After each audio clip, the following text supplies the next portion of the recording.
Excellent connection. Are we back? Oh my goodness. What a disaster. Everything's a total friggin' disaster right now. And of course everybody's gone. And... Okay. I've lost all my people. My concurrent viewers. That's such a shame because we were about to talk about one of my favorite things to talk about that I've never actually had the opportunity to talk about on the stream is the Temple of Göbekli Tepe. The Temple of Göbekli Tepe is like this absolutely brilliant archaeological discovery. 6 miles from Urfa, an ancient city in southeastern Turkey, Klaus Schmidt has made one of the most startling archaeological discoveries in our time. Massive carved stone, about 11,000 years old, crafted and arranged by prehistoric people who had not yet developed metal tools or even pottery. The megaliths predate Stonehenge by some 6,000 years. The place is called Göbekli Tepe. I always mispronounce this. Göbekli Tepe. And Schmidt, a German archaeologist who has been working here more than a decade, is convinced it's the site of the world's oldest temple. I'm just gonna run back. Having nothing but heartache today on my stream, man. Nothing but heartache today. It's just like trying to get in, trying to get out. Oh, do I have a viewer? Yes, I do. Trying to get everything back up and running, but geez Louise. It's annoying when it blinks out like that. And he calls it the site's oldest temple, right? So let's see if they've got good pictures. Do they have good pictures? No. I bet you if we just go to images, yeah, this stuff right here, right? And what's fascinating, I know, Ward. So I'm talking about this is this is a temple, what they're calling a temple, that they're dating back 11,000 years ago, and as you can see, right, it's got all of this infrastructure, it's got all of this kind of building, and the thing that they're scratching their heads about is what was sort of the purpose of this, and how did such a structure come to be? Why did they build it? And I have my theory on this, and so I'm going to go into what I think actually happened in terms of human development, right? And this is just a theory, okay? So this is just like an archaeological or anthropological theory. I think that when humans begin, we came from monkeys, right? So humans are just like chilling out in the region, right? Like we're essentially wandering apes, just eating what we can find, right? We're just eating, chewing on whatever we find, right? Like grabbing stuff, putting it in our mouths. Essentially hunter-gatherers, right, if you think about it that way. And we're just kind of traveling around, chilling about, being very similar to the apes, more or less. Now, my thinking is, what's the absolute worst thing that could happen to a group of wandering nomads, right? The absolute worst thing that could happen to a group of wandering nomads is running into another group of wandering nomads. That's the absolute worst thing. To get weird, Joe Rogan had a guest that talks about a cataclysmic event 12,000 years ago. Oh, that's not weird. That's why I think Joe Rogan has been successful, Ward. I think Joe Rogan has been successful because Joe Rogan has been successful because he has those types of guests on his show. That if it was just him and like his dumb buddies all the time, his show probably wouldn't have grown the way it did. I think it's because he has these like, do you know the name of this guy? I know that he has like Graham Hancock on occasionally, and Graham Hancock is one of these guys that talks about like ancient history and all of this, really interestingly too. So my thinking is that these wandering groups of nomads understood that if they just wandered around haphazardly and ran into each other, that it would cause resource distribution problems, it would lead to wars and struggle. And so they get together and they build in the region a structure that acts as like a community hub, right? That maybe once a year or once a season, perhaps. And again, this is all theory. This is all just me sort of just contemplating and thinking about it. They all come together at this temple and they trade with one another. They commune with one another, right? They form alliances, negotiate with one another. So this acts as a community hub as well as a project that they can all work on together, right? And this project where they all work on it together builds over time and builds over time. And one of the facts about it is that they kept rebuilding it. So my thinking is that every so often, every year or every so often, they would get together and to reestablish their alliance with one another as like groups of wandering nomads, they would rebuild this building. And then from here, you leave people in the area, right, to tend to it, to maybe act as intermediaries, right? And that it's from this system that agriculture arises, because you're taking a small group of your nomads, right, and you're settling them in this area. And it's from here that experiments in agriculture would probably occur. And it's from here that humanity would begin to discover agriculture. That's my thinking.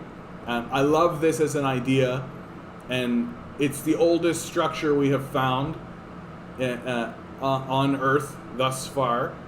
So, anyway, I love the Temple of Göbekli. Super happy I got to talk about it. It's a shame that the second I started to talk about it, 5 concurrent viewers, we're back. We're back in business. You guys are just being quiet, listening to my smooth amber tones here on the Canadian Commie. Thanks for being here, you guys. I appreciate it.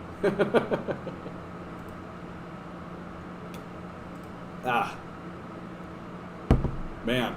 Oh, this is something I definitely want to talk about. Hey, Onward, how you doing? Matt Christmas' chair just collapsed live on stream. Poor guy. Oh, good. Jeff's back. Perfect. What a shame. Like Matt Christman, man. I have like an existential connection to Matt Christman. That when he talks, I'm like, there's a little person in the back of my brain that I'm like, yeah, there's Matt Christman. Like he's right there. I feel him. And so when that guy's chair collapses live on stream, yeah, somebody's gonna make a meme of that. It's gonna turn into like a GIF, right? Oh yeah. The perils of being an internet streamer, right? Describes a possible asteroid hit into ice cap, caused a flood, swamp lines, civilization had to start over. Yeah, man. Asteroids are no joke, eh? Like asteroid hit. Let's just see if that does anything for us. See if we can get some images here. Well, these are just goofy. These are just goofy. Come on. Oh, asteroid crater. That's what I should look at. Crater. There you go. That's gonna, yeah. Like here's like a literal meteor that is in Arizona, right? Like these National Geographic, the biggest hits. Asteroids, greatest hits. No, I'm not doing any of that. No, I have to enter my email. No, okay, we won't do that right now. But like, it's absolutely the truth that if like an asteroid or a meteor came and like landed in the city of New York, right? Like that's a disaster, right? Like that's a complete and total. Oh yeah, of course he's embarrassed. How frustrating is that, eh? to try and get something set up. Like, I'm having such enormous problems with my system right now, and I think it's all tied to the weather. Like, I don't know if you can hear it, but there's thunder outside and it's raining. So, day like today, right? I feel like it's unlucky day today, and my dog is starting to get all burpy because the rain is coming and the thunder is landing. Yeah. Well, I'm glad that he's okay. That's simultaneously hilarious and sad for him. Okay, so this is what I wanted to show you. This is the comes from the Harvard Kennedy School Ash Center for Democratic Governance and Innovation, Understanding the Chinese Communist Party Resilience, Surveying Chinese Public Opinion Through Time. This is Harvard did an enormous study that they started, I believe, in 2003. So started in 2003, released it in 2020. Oh, well, thank you, Spencer. I value and appreciate that. And yes, visuals are absolutely helpful. So this paper here comes out of Harvard, right? And it's available to the public, free of charge. They started it in 2003. There you go. We find that since the start of the survey, Chinese citizens' satisfaction with government has increased across the board. If you actually read this, you find out pretty quickly that these Harvard guys don't actually know that much about China, right? They really talk about it in like, regime theory has long argued that authoritarian systems are inherently unstable because of their dependence on coercion, over-centralization of decision-making, and the privileges of personal over institutional power. But like, the Chinese governmental system is actually, like, it's not the Western parliamentary system, but it has a democratic aspect to it, right? You are, the people of China vote for their representatives. Those representatives go to the National People's Congress, the NPC, and the National People's Congress is where the majority of decisions get made, right? And the National People's Congress is constantly in conversation with the people they represent. And then they go from the National People's Congress, creates institutions from out of it, right? One of those being the presidency, right? And they're just finding that, like, no, we need to have, like, specific individuals who are in specific departments doing specific things, right? We need to have ambassadors, right? We need to have people who deal with major infrastructure projects. We need to have people who are dealing with propaganda, right? Like, there is and they call it propaganda. Like, we're part of the propaganda wing, right? They're very explicit about it. But it's all entrenched into a system that is responsive to what the people want. And so what they find, and what killed me was this page. Was this page 7? Page 7. Nope, not page 7. Oh God. This page right here. So, public perception of local government officials, 2003 to 2016, right? The one that really hit me, kind. Okay, so back in 2003, only 39% of respondents would say that they were kind. That grew until 2015, 74%, right, are saying that these people are kind. The other one that really killed me, or really got me, was receptive to public opinion, 24%, and then later grows up to 48%. So almost doubles, right? And all of these, and all of the negative ones, where they're like ignorant, started at 21%, shrank down to 15%. There was another really dramatic one where it started really high and it went right down to eager to help people find solutions, starts at 30, grows up to 48%. Hey Ruth, how you doing today? And as you go through this article, you find that people in China, people's respect for the government and people's happiness with the government actually increases a great deal over time, right?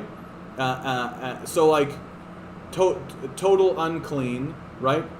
46% of respondents were saying that things were unclean, and then 10 years later, only 29%, right? And total clean 41 grew up to 65. So you're seeing clear trajectories of public opinion and the integrity of government, and clear reactions to policies that people want to see enacted, right? And people want to see an improvement on specific issues, like the effect of observed daily AQI on perceived local air quality, for example, right? Like people's perception of air quality. And as you go through the document, you really come to see that, like, sure, China has places to improve and places to grow, like everybody, like everything, right? But they're improving. And at least the public perception of the Chinese government is that it's improving and that it's working in order to benefit its own people. That this Harvard study, in my view, is a decisive document. Like, can we say the same things about our government? Are we convinced that our government is working to improve our society over time? Right? I don't think so. So this is something I really wanted to share. You can find this ash.harvard.edu. It's free. You can take a look at it and get thorough with it. And do they have a conclusion? Continued resilience through earned legitimacy. Although China is certainly not immune from severe social and economic challenges, there is little evidence to support the idea that the CCP is losing legitimacy in the eyes of its people. In fact, our survey shows that across a wide variety of metrics, by 2016, the Chinese government was more popular than at any point during the previous 2 decades. On average, Chinese citizens reported that the government's provision of healthcare, welfare, and other essential public services was far better and more equitable than when the survey began in 2003. Also, in terms of corruption, the drop in satisfaction between 2009 and 2011 was completely erased, and the public appeared generally supportive of Xi Jinping's widely publicized anti-corruption campaign. Even on the issue of the environment, where many citizens expressed dissatisfaction, the majority of respondents expected conditions to improve over the next several years. For each of these issues, China's poorer, non-coastal residents expressed equal, if not even greater, confidence of the actions of government than more privileged residents.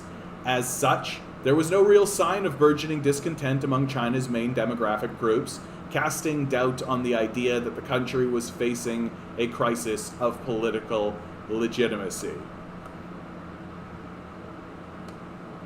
With the onset of COVID-19 and the economic damage and social dislocation that it caused, the survey reveals that the CCP cannot take the political support of its people for granted. Although state censorship and propaganda are widespread, our survey reveals that citizen perception of governmental performance respond most to real, measurable changes in individuals' well-being. Satisfaction and support must be consistently reinforced. For Chinese leaders at all levels, this is a double-edged sword. Citizens who have grown accustomed to increases in living standard and service provision will expect such improvements to continue. And citizens who praise government officials for effective policies may blame them when policy failures affect them or their family members directly.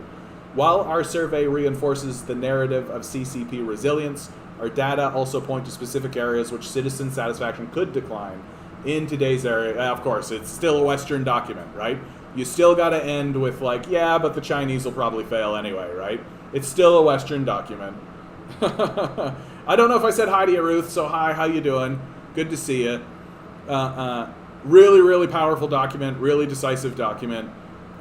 Really shows that if anybody's telling you that, like, oh, the government of China is authoritarian and dominating its people and all this kind of stuff, well, if that's the case, then I guess they like it. Like, I guess they like it, right? Like, there's that if you ask the people of China themselves, well, they seem to be improving, right? They seem to be looking at what the CCP is doing and generally getting on board with it. So, can we say the same of North America? Is there a growing sentiment to capitalism, or is there a declining sentiment to capital? Hope you guys are all doing well. It's a really, really rainy day. The stream is really sporadic right now. I've already dropped the stream once because I'm pretty sure the weather is just causing lots of problems in the connection. So if I drop out again, many apologies. Try to seek me out. Oh, hey, and a good time to say like, share, subscribe. Like, share, subscribe, hit the ping, hit the bell, hit the whistles, and hey, why not donate a little bit of money, eh? Why not donate a little bit of money while you got the time? The rich in the Hamptons drove up prices even more in the Hamptons and enacted laws that prevented multi-family homes, roommates. Now they're upset that the poor can't afford to wait on them at their favorite restaurant and shops. Yeah, exactly. There are shops in the Hamptons if only workers could afford the rent. Like, capitalists are so fucking stupid, man. They're just like, we'll jack up the rent and that way we can make as much money as we possibly can. What do you mean you can't find workers? What do you mean? Like, they left, dude. They can't afford your rent. Like, this is how fucking stupid these guys are. And they're all, like, looking at each other being like, what's happening? I don't understand. Those poor people must just be lazy. Like, shut up. Like, it's so stupid. The heat is broken. Oh, I'm glad to hear that. Yeah, we're like going up and down. We're like going up and down. That, like, it rains and that kind of clears out the heat a little bit, but then it spikes back up. So we'll see. It's nothing like what they're experiencing on the East Coast or on the West Coast right now. Record-breaking heat coming out of Western Canada. I'm going to be bringing that up over and over again. And chances are good that tomorrow is going to be another record-breaking heat wave. Well, climate change, we've got it in hand. It's totally fine.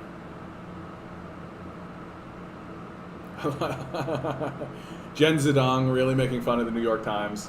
Yeah. Kim Jong-un lost weight. No one knows how or why. How is this even a headline? Come on, New York Times. He lost weight?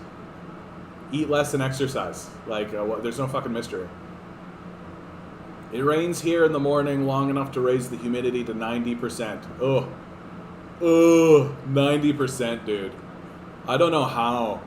You're in Georgia, yeah, bud? Like, you're gonna be, like, on the front lines of some ridiculous climate change shit. Like, Florida is gone, eh? Like, I don't see a path forward for Florida. Like, it's gonna go. And, like, the coast, how low-lying is this land, right? Is this land, like, low-lying? Is this, like, beaches and stuff? Is this swamp area in here? Yeah, you're in Atlanta. So you're gonna be, like, relatively protected from the raising waters and all this kind of stuff. But, like, for sure you're going to experience, like, a refugee thing, right? That, like, look at you. You're in Atlanta, right? Well, you're the major city. So if Miami, Tampa, and Orlando flood, Jacksonville? It's right on the coast. So this whole area is toast, dude. Like, this whole area is toast. Like, you guys are going to experience, like, a major influx of people attempting to escape this region, right? It's going to be incredible to see. Yeah, exactly. This heat is just the beginning. Wait till the tornadoes and hurricanes come. Exactly. Well, and they're linked, Ruth. I was saying this before at the that, like, all of this that's happening along the West Coast, it's just, I mean, first of all, you look, it's this desert, right? So this desert's expanding, and it's just sucking up all of the moisture in the region, and it's just sucking it up and sucking it up. And where do you think it's going to dump? It's going to dump in a massive hurricane right here, right? So suck up all the moisture here, right? It goes through the channels and the systems that exist within the ocean system, and it's going to pile into a giant, massive hurricane right here that's going to end up wiping out Florida. And I really do hate to say this because I think Cuba is a beautiful place, but it's going to have major, major effects on Cuba, Haiti, Dominican Republic, Jamaica, Puerto Rico, this whole system here. And I've been thinking as well, like Panama City, right? There's just going to be major, major, major reconfigurations of land systems and how things are. And yeah, I just don't want Floridans coming up here. We're full up on stupid already. It does seem to be the case that anytime I look at the news and something stupid is happening, it is happening in Florida. It just seems to be the case. Oh, yeah. Oh, you don't want that, really. You don't want that, really, Ruth. That would be heartbreaking, actually. That would be heartbreaking. Yeah, 50 years ago, a factory worker could afford a detached home with a short commute. 20 years ago, a professional on one income could do the same. Now, two income professionals can only afford a shoebox condo or a house 2 hours away. How much we have fallen as a nation. Absolutely. Absolutely. Like, ugh. Anonymous on Twitter. People who oppose universal basic income are those who rather see others starve, be houseless, and live in abject poverty. There's no debate on the issue. If you live in a developed country, you can afford universal basic income and universal health care. It's national security. Absolutely. Absolutely. Catherine McKenna and half of Trudeau's first cabinet are now going or gone. They have been in power for quite some time. That's not surprising. And like, you got to think that some of these liberals came in believing that they were actually going to be like a liberal party of change, right? I do think that there are people in that first liberal caucus who genuinely did believe that the liberals were actually going to be interested in helping people, like who genuinely thought that the liberals were going to work for the working class and for regular Canadians. And so I can't imagine how disenfranchised it must be, right? Like, it's exactly like, you know, it's like when the United States sends kids to war over here, right? Like, you send all these kids to war, and these kids are going there believing that, like, oh, I'm going to defend my country and like fight for glory and honor, right, and for duty.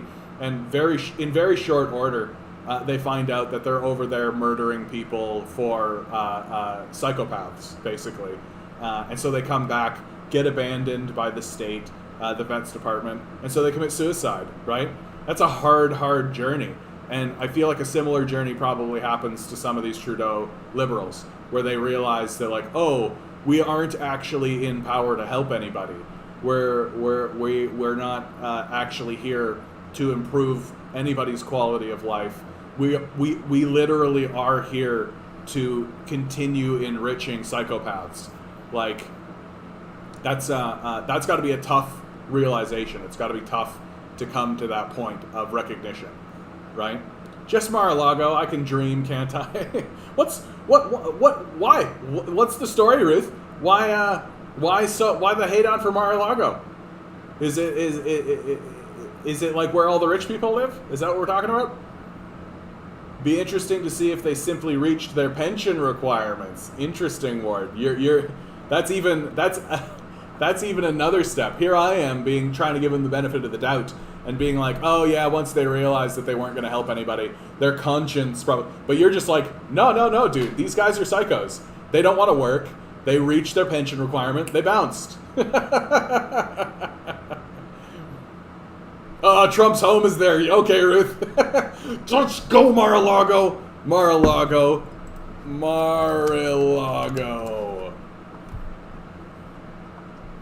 Oh, that's looking pretty likely. Yeah, that's looking pretty likely. That's like, not only is that on the coast, that's like the coast. That's like right on that. And not only is this like coastal, it's like the man-made shit. So it's even weaker than the beaches. It's even weaker than the like natural existent infrastructure that's there. It's man-made infrastructure, and so it's going to completely fail the second the storms come through and really start wiping shit out. Oh my God. That's where Trump lives. Not for long, bitches. Also, that's where Trump lives? Oh man, that explains so much, dude. Yeah, like Onward to Dystopia, Florida man. Trump is just one big Florida man. Is that what's happening? Florida man takes over White House. We should definitely not be praying for this, you guys. Like, our hatred of Donald Trump should not outweigh our sympathy and compassion towards the residents of Florida, who our hearts and prayers and minds should go to. Because I just definitely do not want to see. I don't want to see it. Like, I don't want, like, there is, like, a morbid fascination, eh? Like, I do have, like, a morbid fascination where I'm looking, nothing a Sharpie can't fix. I do have this kind of morbid curiosity and this morbid fascination with, like, what is it going to look like? What outrageous bullshit is going to occur because of the destruction of these coasts, right? And it's like, it's going to be pretty major, right? Like, New York is going to experience, like, some pretty major, like, Long Island, right? Like, all of this, right? And, like, water's going to come in here. Based on my info, the neighbors wish just Mar-a-Lago too. Wouldn't that be crazy? Like, some big storm happens or some tornado or something, but it just touches down just in Mar-a-Lago and just, like, destroys Mar-a-Lago. Wouldn't that be wild? Wouldn't that be wild? That would be some, like, karmic, like, universal god shit. Yeah, the Miami building collapse. And of course, this is happening, like, right in this area, right? And it's just the beginning. It's just the beginning. New information coming out about this Miami building collapse, by the way, that people were observing that it was collapsing, and it was they were observing. Yeah, all the richest real estate across the world is on the coast. Like, come on, we even go down into this area, right? Like, down into like Saudi Arabia, the United Arab Emirates, which is one of the wealthiest places. You think that this stuff is gonna stand the test of time? The water levels go up. You think this Palm Jebel Ali, right? You think any of this is gonna actually withstand it? Like, we are setting ourselves up for just an absurd nightmare scenario, and we're not doing anything about it. Like, sure, we're doing something. We're, like, banning straws, raising carbon tax by 1%, right? We're doing something. Yeah, we're going to be carbon neutral by 2050. Okay. If we were carbon neutral right now, we would still be getting major consequences and major impacts from climate change. We are in, like, significant trouble. And there's no sign that anyone is actually taking it seriously. Oh, this Mike Gravel, watch. So if you're not familiar with Mike Gravel, is this the... This is democracy. No, this is a big long thing. We don't need to watch this. He said something on the stage. Like, he basically said of Obama, Clinton, and Biden that he was terrified of them because they had kept the nuclear option on the table, right? Like, that's terrifying to think that, like, the people who are currently maintaining and managing the war in the Middle East, and of course they're talking about Iran, say of Iran that everything's on the table, including nuclear weapons. And so Mike Gravel stands in front of the nation and says, that's terrifying. That's absolutely terrifying. And of course, if you say, oh, we should not use nukes to Americans, well, they're not going to vote for you because Americans have a kind of delusional sickness in their mind that they have to destroy. It's the only thing that gives them meaning. That this hyper war culture is the only thing that gives their empty, meaningless lives any value. That, like, oh, we're affecting global politics, and so we matter, right? Instead of saying, like, you know what we could do instead of that? Build shit. We could build an infrastructure that we would inherit and give to our children so that they could become inheritors of a better place, right? Hasn't anybody heard of the phrase, leave the place better than you found it, right? Leave the place better than you found it. Not the Americans. And I don't know if I said hi to you, Wigwith. Good to see you, bud. Glad to see you. And yeah, that Miami apartment was inspected in 2018, showed major problems to support columns. Yep. It's Lyok Van. is not prepared for an earthquake. They're also always due for major change to sea rise. Yeah. And like, I do feel like there's just a general attitude. Like, everything that I've just said in regards to climate change and this affecting thing, they know, right? These developers are aware of it. So why spend millions of dollars to fix a building when it's going to be underwater soon, right? They know. They're just rich sociopaths. So they're just going to allow a building to collapse on people. They're just going to allow the people who are living in this region to get completely decimated, right? They're fine with that. And they're not going to reinvest in this. They're not going to rebuild any of this. They're going to abandon these people. When climate change comes and wipes out huge swaths of Florida, these people are just going to be abandoned, like what happened to people in New Orleans, right? Remember New Orleans? Remember how there was massive flooding in New Orleans? Remember how the Bush administration essentially abandoned those people for huge swaths of time? How there was like no support to go and get them until finally there was like enormous international complaint. It's exactly what's going to happen in Florida. Florida's going to get wiped out, and the rest of the country is just going to go, what are you going to do? And move on with their lives. And just say, well, go fuck these. Just move. Sell. And idiots like Ben Shapiro will be like, just sell your house and move. Like, because everybody's going to buy property that's currently underwater, Ben. Fucking idiot.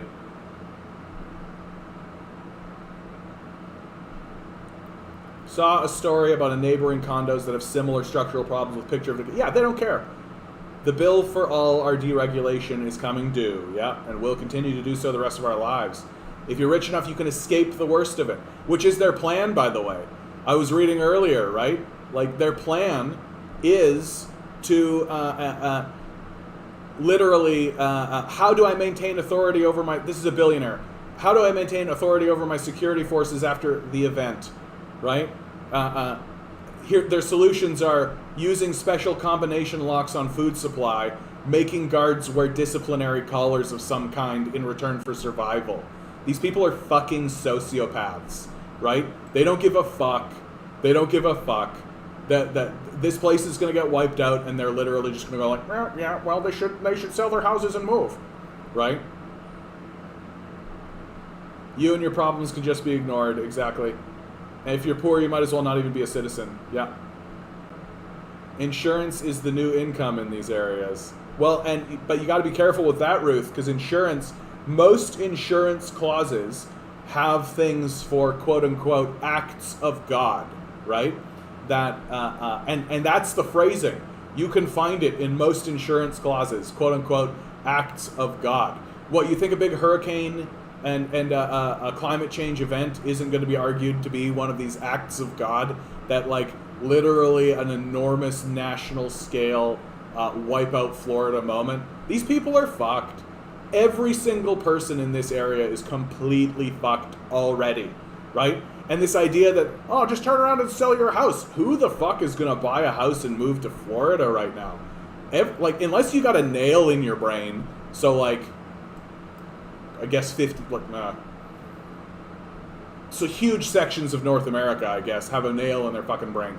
But if you're buying a house and moving to Florida right now, you got a fucking nail in your brain, man. How do I know that's the truth? Oh, I can't imagine. I can't imagine how I know that's the truth.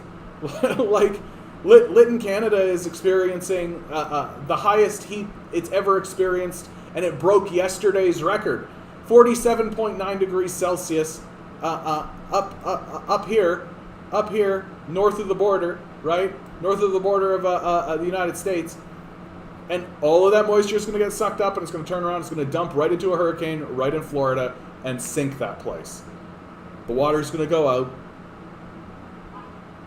Interesting how conservatives tell people to move. They want people to be rootless, no family connections. I think that's absolutely true. You can see that with what happened during the fishery crisis, right? Once fisheries dried up as an industry here, because we fished all the fish and we couldn't get any more fish because we destroyed that ecosystem totally. So we couldn't sustain fishing anymore. Well, were these people supported? Did they get any kind of basic income? Did they get any kind of pension or any kind of thing like that? No. They were told to get fucked and tons of them relocated. Where did they relocate? Alberta, right? They went to the tar sands, right? That's where they went, because that's where the jobs were for people like them.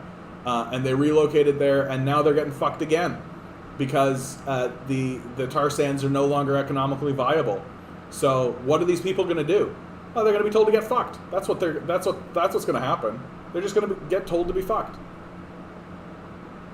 They will bail out rich and put poor people in shelters. Yeah, I'll be surprised if they put poor people in shelters, dude. I think straight out that they're going to just tell them to get fucked. I think that they'll, like, at best, requisition a convention center for a short period of time, let people, like, sleep in sleeping bags in the convention center until they want to, you know, reclaim the convention center again so that they can do, like, a car show or something. And then they'll clear those people out and just throw them out in the streets and tell them, okay, go get fucked, go buy a house, right? Just sell your house. Just sell your house, you guys. Fucking psycho. Yes, but once these buildings start falling, the owners will get the insurance. Oh, yeah. I see what you're saying.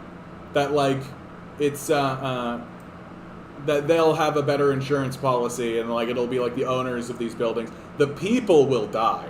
Like, the people will be told to get fucked, but the owners will get the insurance. Yeah. Or prisons. That's another option. Right? They can. Well, and it's likely that that's actually going to be part of the strategy, right? That, like, create, like, refugee camps. So, like, this one's for you. Onward to dystopia. Outside of Atlanta, they'll set up some kind of, like, refugee camp at, like, McDonough or something, right? Which will just be rife with crime. And so they'll send the police through there to arrest people, put them in a prison near Atlanta, where they'll get free prison laborers, right? So it's a slave system, and it'll completely work for these sociopaths, right? It's grim. As things get worse, I feel like there's less and less to say about it, which seems contradictory. I do understand what you mean by that. The trouble is that we do have to keep talking about it, right? Because as it unfolds, as these events occur, we have to talk about it, and we have to be like, hey, like, are we ever actually going to do anything about it? Because, like, this situation that I'm talking about here, with Florida getting wiped out, with, like, this coast, with all the coasts, right, getting eaten up, that's just the beginning. That's just how it starts. That's the moment when it's no longer deniable. That's the moment when everybody goes, oh, I guess all those environmentalists who were talking for decades and decades and decades about this event were telling the truth. And the oil industry and the fossil fuel industry were totally full of shit. Maybe we should arrest those guys and put them on trial and hang them, right? Maybe we should do that. Let them go to Guantanamo, as Trump said about Americans. Well, Guantanamo's no good, right? Guantanamo's no good. Guantanamo's in Cuba, right? I believe it's in southern Cuba. Yeah, Guantanamo. That's no good. This whole area is going to be fucked, dude. This whole thing's going to be fucked. Poor Cuba, the Bahamas, all that. Refugees will have no rights by the time a crisis hits home in Canada or the States. It's scary how Trump talks about border crossers. And how they talk about border crossers is exactly how they're going to talk about these refugees. Absolutely. What we are witnessing is a degradation of basic empathy and compassion. That the people of the United States and Canada have forgotten what empathy is. That there is no concept in their mind of oh, we have to help these people. That abandonment is first, right? It's the first thing they think of. That we need to abandon people first. And you're right, demand better. Cuba's got an oppressive economy, but an oppressive economy is not going to stop raising water levels, right? Good to see you, by the way. Glad you're popping in. We're talking about the worst possible subject, which is climate change, right? This bullshit right here. New all-time Canadian heat record, sucking up all the moisture. What do you think's going to happen? It's going to dump into an enormous hurricane in this area. Rising waters is going to wipe out Cuba, wipe out Florida. Huge problems throughout the coasts, right? Your major cities, Los Angeles, San Jose, San Francisco, New York, right? It's going to be a major problem. A major problem in the future. And as has been documented, right over here, the billionaires considered using special combination locks after how do I maintain authority over my security force after the event, right? That's how the billionaires are talking about this. They're not talking about how do we prevent the event. They're not talking about how do we stop the event from happening. They're not talking about any of that. They're thinking about themselves and what to do after the event they helped create occurs. Like, we have already been abandoned.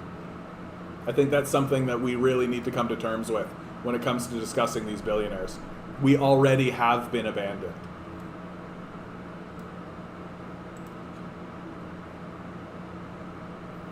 Oh, Justin Trudeau says Pope Francis should apologize on Canadian soil for churches' role in residential schools. This is so easy.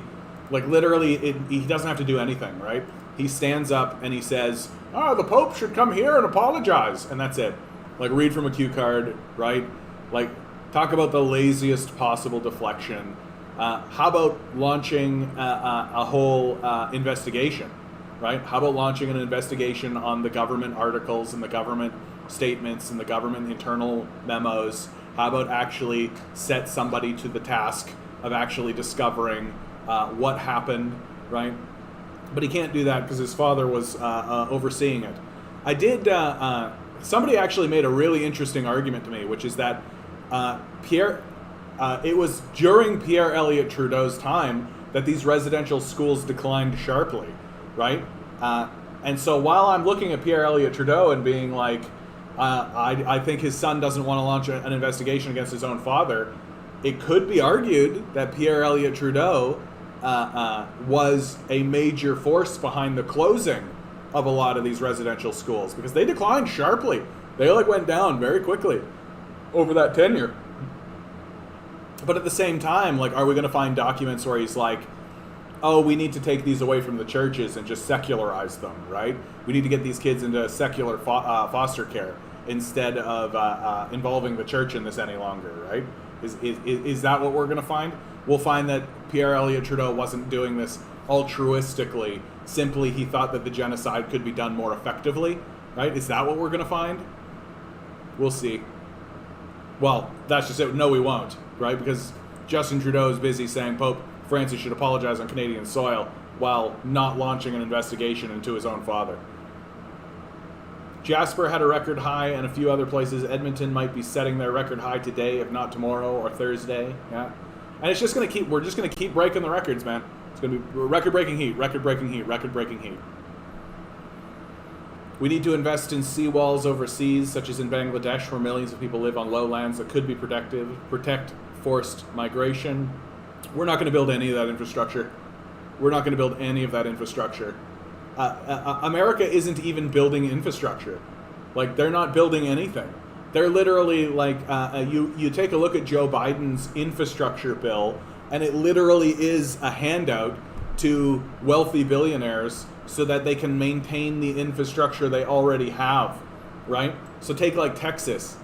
In Texas, they're having all of these power grid problems, right? They're having all of these power grid problems, and it's because these billionaire sociopaths own all the power lines, and they're not updating them. They're not fixing them. And so what's Biden doing? Oh, he's going to give them a whole bunch of money to do the job that they should have done in the first place, which is maintain the power grid. But, if you're a wealthy sociopath, you're not interested in that. These people can suffer. It's fine. And in fact, when the grid goes down, that means you get to jack prices, right? So why would I ever maintain these lines? Why would I ever want to create a grid that functions, right? It doesn't matter to me. I don't care. These are just poor people, right?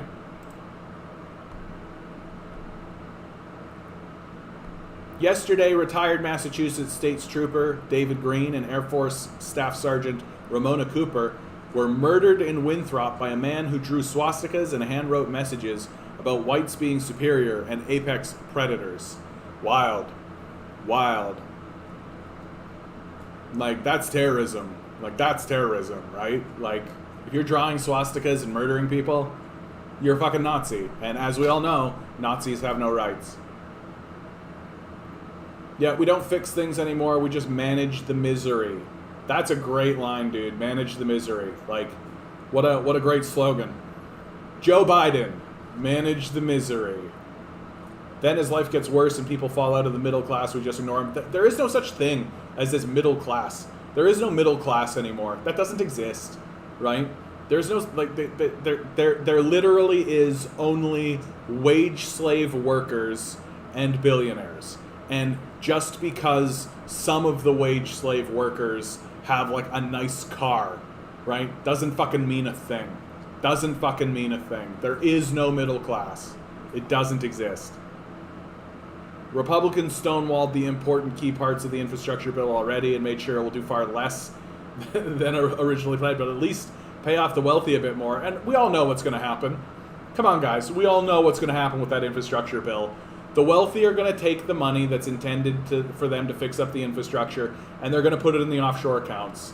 They're not going to fix the infrastructure. They're not going to do anything. They're just going to take that money and they're just going to offshore it the way they always have. The way they always have. Like, why do we think they're actually going to use that money? Like, they're not. They're strictly not going to use that money. Yeah, the average American is drowning in debt, no job security or retirement, children with uncertain futures. And as they're dragged down, they're repeating to themselves, I'm middle class. I'm middle class, though. Yeah, I'm middle class. For real, you guys, I'm middle class. I'm middle class, so I'm working 3 jobs, don't have any time off, I never see my family, right? Oh, I got a nice car, though. This is how stupid we are. Like, and the solution is stop. That's it. The solution is stop participating. No longer do this. Just cease. Cease. Right? It's not worth your time. It's not worth your effort. Right? Just stop. Yeah, most people need a car to live in when they can no longer afford housing. Yeah. Yeah. There's something to that, Ruth. What is a car if not just a mobile home, right? Yeah, what the fuck kind of shithole country has the world's most billionaires but allows 50 million people to go hungry this year? Yeah. COVID update, we're at 299. So we're floating between like 250 and 350 right now. Seems like that's the sort of trajectory over the last 7 days, which is good. Is good. It's nice to be that low. I hope we stay that low. It is that Delta variant, as always, is sort of the wild card, but hasn't quite broken through yet. So hopefully things are working. They need to bring back long bed trucks. They're easy to put a mattress in. Yeah, that's right. That's right. Last night's storm in Toronto. Beautiful shot. Beautiful shot. Love the lightning here. Oh yeah, nice city skyline. It's always nice to pause and actually like try to admire something. Try to let your brain stop cooking for just a moment and just like take a look at the city skyscape. Tiny house equals a Toyota, yeah. Well, and it is possible that solar panels and electric vehicles make it so that people can have like a sort of nomadic kind of traveling life, right? Where they use the solar panels to charge a lithium battery. They can use the energy from the solar panel as well as the lithium battery in order to power the vehicle, power any appliances they need, any of that kind of stuff. And so it's just about like where are they getting their food from, right? Like it's possible. But again, it really is only the wealthy that are going to be. SUVs are safer. There you go. Strangers can't get in. Yeah, there you go. Now you're thinking. Now you're thinking, Ruth. We need to get these SUVs. Electric SUVs. Electric RVs. When you're a white, first world, ultra-leftist or liberal and the people you colonize and oppress built a socialist revolutionary. Authoritarian. Exactly. Exactly. It must be authoritarian. It's different from us. And the only way that people would ever accept a system that's different than ours is if they were forced into it. Fuck, we're stupid. Key CIA witness against Assange admitted to lying for the American regime in the indictment against Assange. The witness is also a convicted pedophile. This is the ghastly face of neoliberal Western regimes. So what this means now is that there is no case against Assange, right? Julian Assange, there is no testimony against him. There is no evidence against him. There's nothing there anymore to actually convince anyone of any serious allegation that he should be locked up any longer. Julian Assange should be let free, and he should be given like $10 million. Like, he should be given a ton of money. Because, like, the amount of suffering that he has had to endure for simply telling the truth about what his own nation is doing. Hi, Grace. I don't know if I've ever seen you before. Glad you've popped in. Be sure to like, share, subscribe, all the kind of stuff. And that goes for the rest of you. Be sure to like, share, subscribe, and give me some money. Give me some money.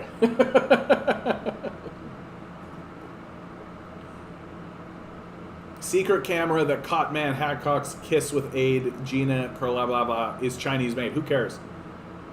Well, I'm glad to have you, Grace. Glad to have you. Oh, I love this guy. Cody, if you don't know, some more news.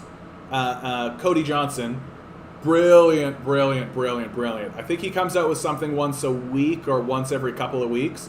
And his stuff is, it's like classic news presentation, except he is like an insane, it's like a newsman gone insane. Yet the Cody Shody, you got it, bud. You got it. And his stuff is absolutely brilliant. I really highly recommend it because he's always on point. He's extremely well researched. He and his crew like really knows what's going on. Marjorie Taylor Greene making Georgia look great. What a disaster she is, eh? What a disaster Marjorie Taylor. I've never even looked into her. I've never really even like paid attention to her, and I can tell that she's just like a total flipping disaster. And what's so funny about her is that like I kind of get the sense that she's starting to figure out how much of a disaster she actually is. I'm starting to get the sense that she's starting to put together that like, oh, I'm just a clown show. Workers lost $3.7 trillion in earnings during the pandemic. Women in Gen Z saw the biggest losses. Oh, I don't understand why Gen Z thinks capitalism doesn't work. World's billionaires get richer by $3.9 trillion during the pandemic. Like, what do you think is happening here, guys? What do you think? This is a save. This is a save. Put it into my treasure trove of anti-capitalist memes. When someone on Reddit tells you communism is great, but that Russia, China, Cuba, Vietnam, Mongolia, all the rest of these just did it wrong. That's the stupidest meme I've ever seen. You have to be like really thick to put this out here. Like we're actually not making the case that these countries did it wrong. We're making the case that they experienced capitalist coups. We're making the case that the CIA and the FBI, as well as the State Department, did everything it could to undermine communism and socialism in order to smash it for the benefit of the capitalist class. That's what we're arguing. So this is a straw man right on the face of it. Like no communist is standing there being like, oh, these places just did it wrong. That's literally not what we're saying. We're saying that communist countries are constantly under threat by sociopathic capitalists. And places like Russia experienced it. China is experiencing it with the containment strategy that is ongoing from America. Vietnam, are you fucking kidding me? Like, you have to be stupid. You have to be stupid to believe that Vietnam did it wrong. What's happened in Vietnam is a communist miracle, right? They bombed Vietnam to the ground. They dropped so many bombs on Vietnam that they stopped dropping bombs on Vietnam because they ran out of targets to bomb. And then after they destroyed this place, Vietnam rebuilt itself. and now has a successful economy and is still growing and is still building. Like, did it wrong. Go fuck yourself, you dumb idiot. Like, this is the stupidest. You have to be thick to think this way. And I mean, of course you are, because you're a fucking capitalist. So if you're saying this shit. Yeah, she's a nutcase for sure. Well, she's a QAnon person, right? Like, she's like totally in on the QAnon. So she's right on board with like the Russiagate people. Like, she's in the same category as those guys.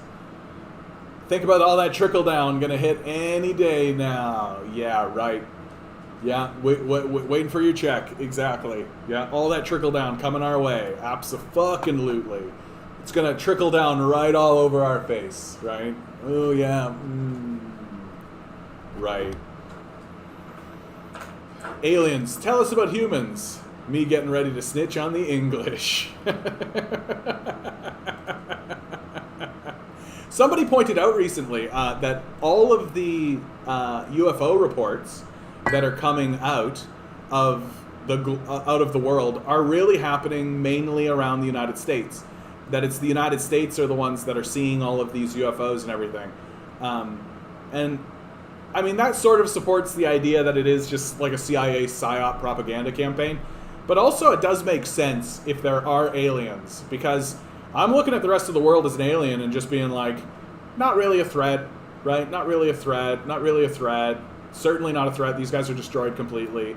China could be kind of considered a threat because China's starting to get into the world and like into space, and they want to build moon bases and they got a plan to get to Mars and all this kind of stuff. So like maybe I'm looking at China, right? But who am I actually looking at? Fucking the United States is who I'm looking at.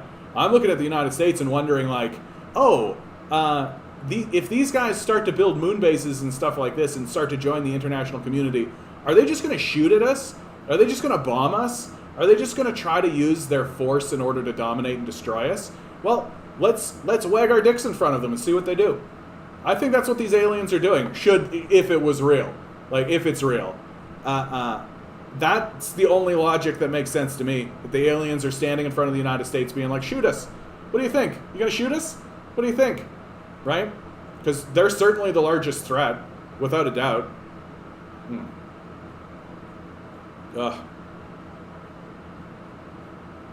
I kind of like long for the day that the United States empire collapses, because it means that they'll stop being so fucking absurd.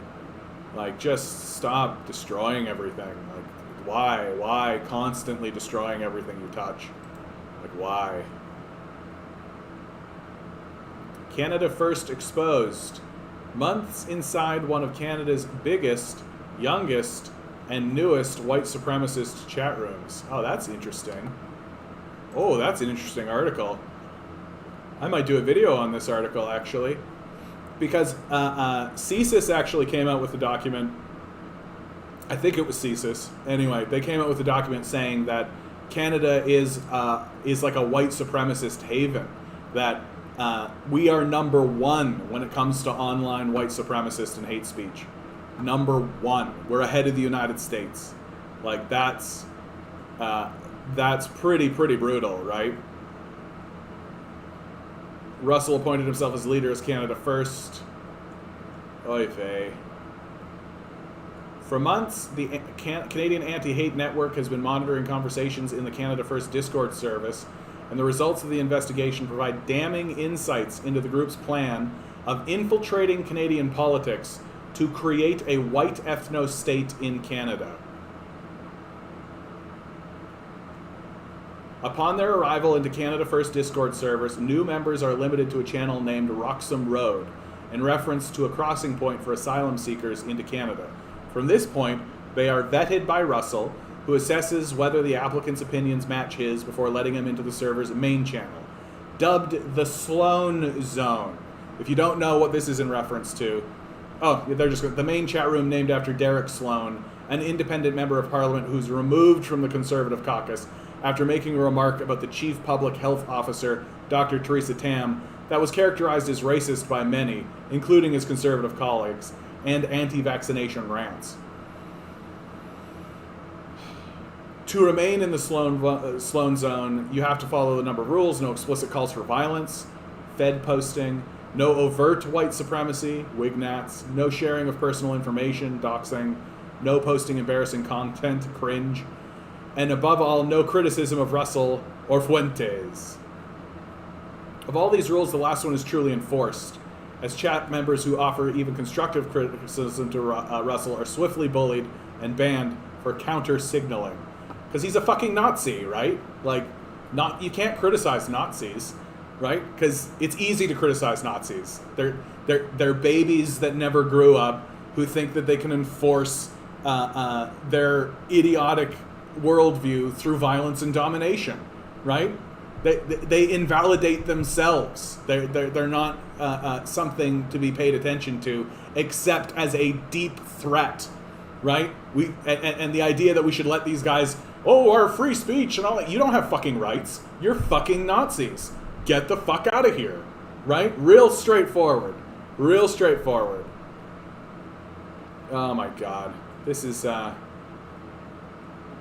far from being unaware of her fascist belief. Members of the chat have even shared posts from her Instagram featuring Hitler, right? Like this. On April 20th, as people across the world were awaiting Derek Chauvin's verdict for murder, Russell and his supporters were getting set to celebrate, believing the ex-policeman would be acquitted. One user was quick to point out that the date of the verdict's delivery corresponded to Hitler's birthday. Like, if you are referring events to Hitler in any way, you just don't get to be part of the society in serious ways, right? I'm even skeptical of letting these people have jobs. Like, no, I don't want my burger to be made by a Hitler sympathizer. Like, get the fuck out of here. Get the fuck out of here. Like, real straightforward. And like, what are we going to do about these guys? What are we going to do about these guys? Right? What are we going to do about this? Right? Here are a bunch of people who genuinely think Hitler is good. Right? What are we going to do about them? After Chauvin was ultimately found guilty on all counts, chat members expressed their dismay. Right? When the government of Israel forcefully removed Palestinians from their homes, Russell excitedly encouraged group members to watch his next live stream, saying he could not wait to talk about the Jews. Members of the chat wished Israel and Palestine a very good mutual annihilation. One user even celebrated the use of violence on all sides of the conflict because Israel kills Muslim and Palestine kills Jews. Like, brutal shit. Discussing the discovery of the bodies of 215 indigenous children who were killed at a residential school in Kamloops, Russell took offense to the media calling the event a tragedy. They're evil, and they'll say whatever they have to push their narrative, which is, by the way, a false narrative. Residential schools are actually pretty based. The whole point behind the residential school system was to bring in the Indian and Native kids and assimilate them into European, Canadian culture. I'm going to bookmark this for terror so that I can show it to people who want to deny. And this just keeps going. Like, this just keeps infiltrating Canadian politics. To fulfill his group's objective of gaining political power in Canada, Russell advocates for the infiltration of political parties in order to push them to gradually adopt white nationalist policies. On his show, he bragged about infiltrating the Liberal Party through an internship at the constituency office of Deputy Prime Minister Chrystia Freeland. Terrifying shit, dude. Like, terrifying. Like, these people are absolutely... When reached for comment, Sloan told CAHN he was unaware of the group or its leader, of course. Yeah, of course. Like, this is scary, terrifying shit, man. And it just keeps going. It just keeps going. This is like a nightmare show. Like, we literally have laws to incarcerate these people. We literally have laws to incarcerate these people, right? We have incarcerated people like this in the past. Like, and look, we know who these people are. We know where they live. We know where we could find them. We should round them up. And because Nazis have no rights, right? We used to murder Nazis. Like, why are we pretending like these people are part of the civil society? They're actively working to destroy the civil society, as well as infiltrate our political system in order to destroy it, right? These are fucking Nazis. They need to be gone. They need to be out of the discourse, right? And it's not cancel culture to say this. It's not even like Antifa, right? This is like basic shit. We literally sent people in a world war to Europe to kill Nazis. We celebrate the death of Hitler. We venerate our veterans and create holidays in order to celebrate them going overseas to murder Nazis. And now you're telling me there's a group of Nazis, right? There's a group of Nazis who are attempting to infiltrate our Canadian politics. They're openly doing it on a Discord server. We can see what they're saying. We know who they are. We can talk to them. We should round these people up. They're Nazis, and Nazis have no rights. Okay, I gotta stop talking about this one. Hard to believe QAnon is still a thing, but there's people, convinced Trump will be put into office in August. Dude, and like, watch the Q Into the Storm, right? Watch this documentary series.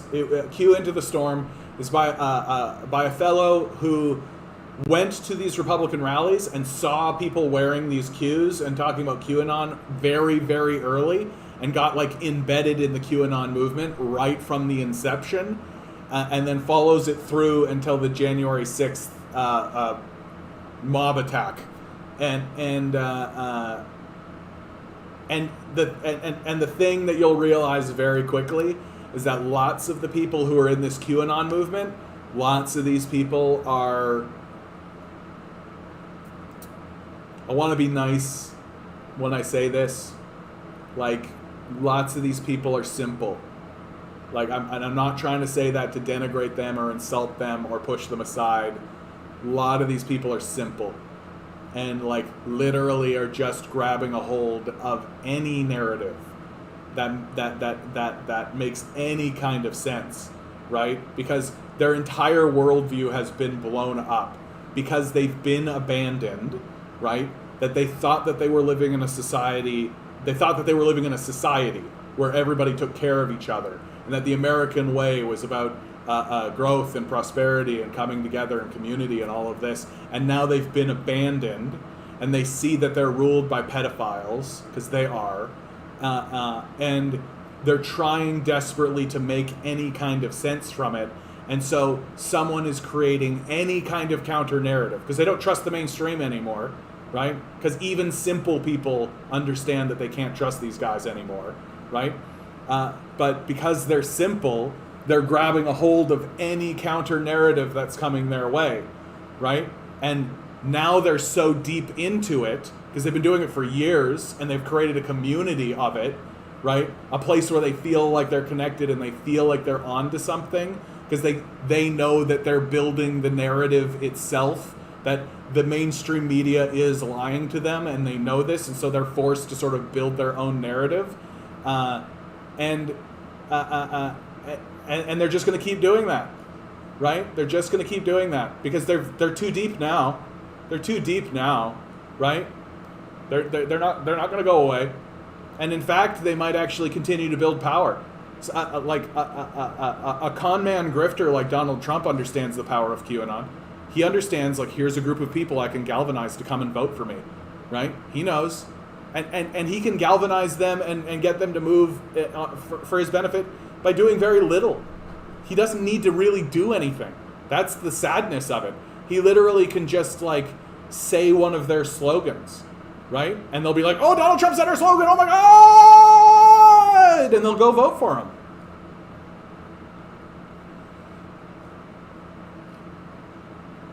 Move to September suddenly, exactly. And because it's the same, like, this QAnon thing is very much the same as any kind of religious fundamentalist movement, any kind of, like, big fraudulent movement that tries to predict the future, right? that the rapture is coming. When's the rapture coming? It's going to happen this year, 2021 November. Oh, it didn't happen. Oh, well, it must be happening later. Like, it is something of a religious movement, right? And it has the same kind of delusions, right? Which we're seeing lots of manifestation of religious movements in secular societies, right? Like the cult of personality surrounding Elon Musk, for example, is a religious movement. Like literally anyone with a brain in their head would look at Elon Musk and be like, oh, you're like a slaver, you're like the son of a slaver who had a whole bunch of money to begin with and just did what his daddy said. Like, you're not a genius. And he's not. He's not a fucking genius.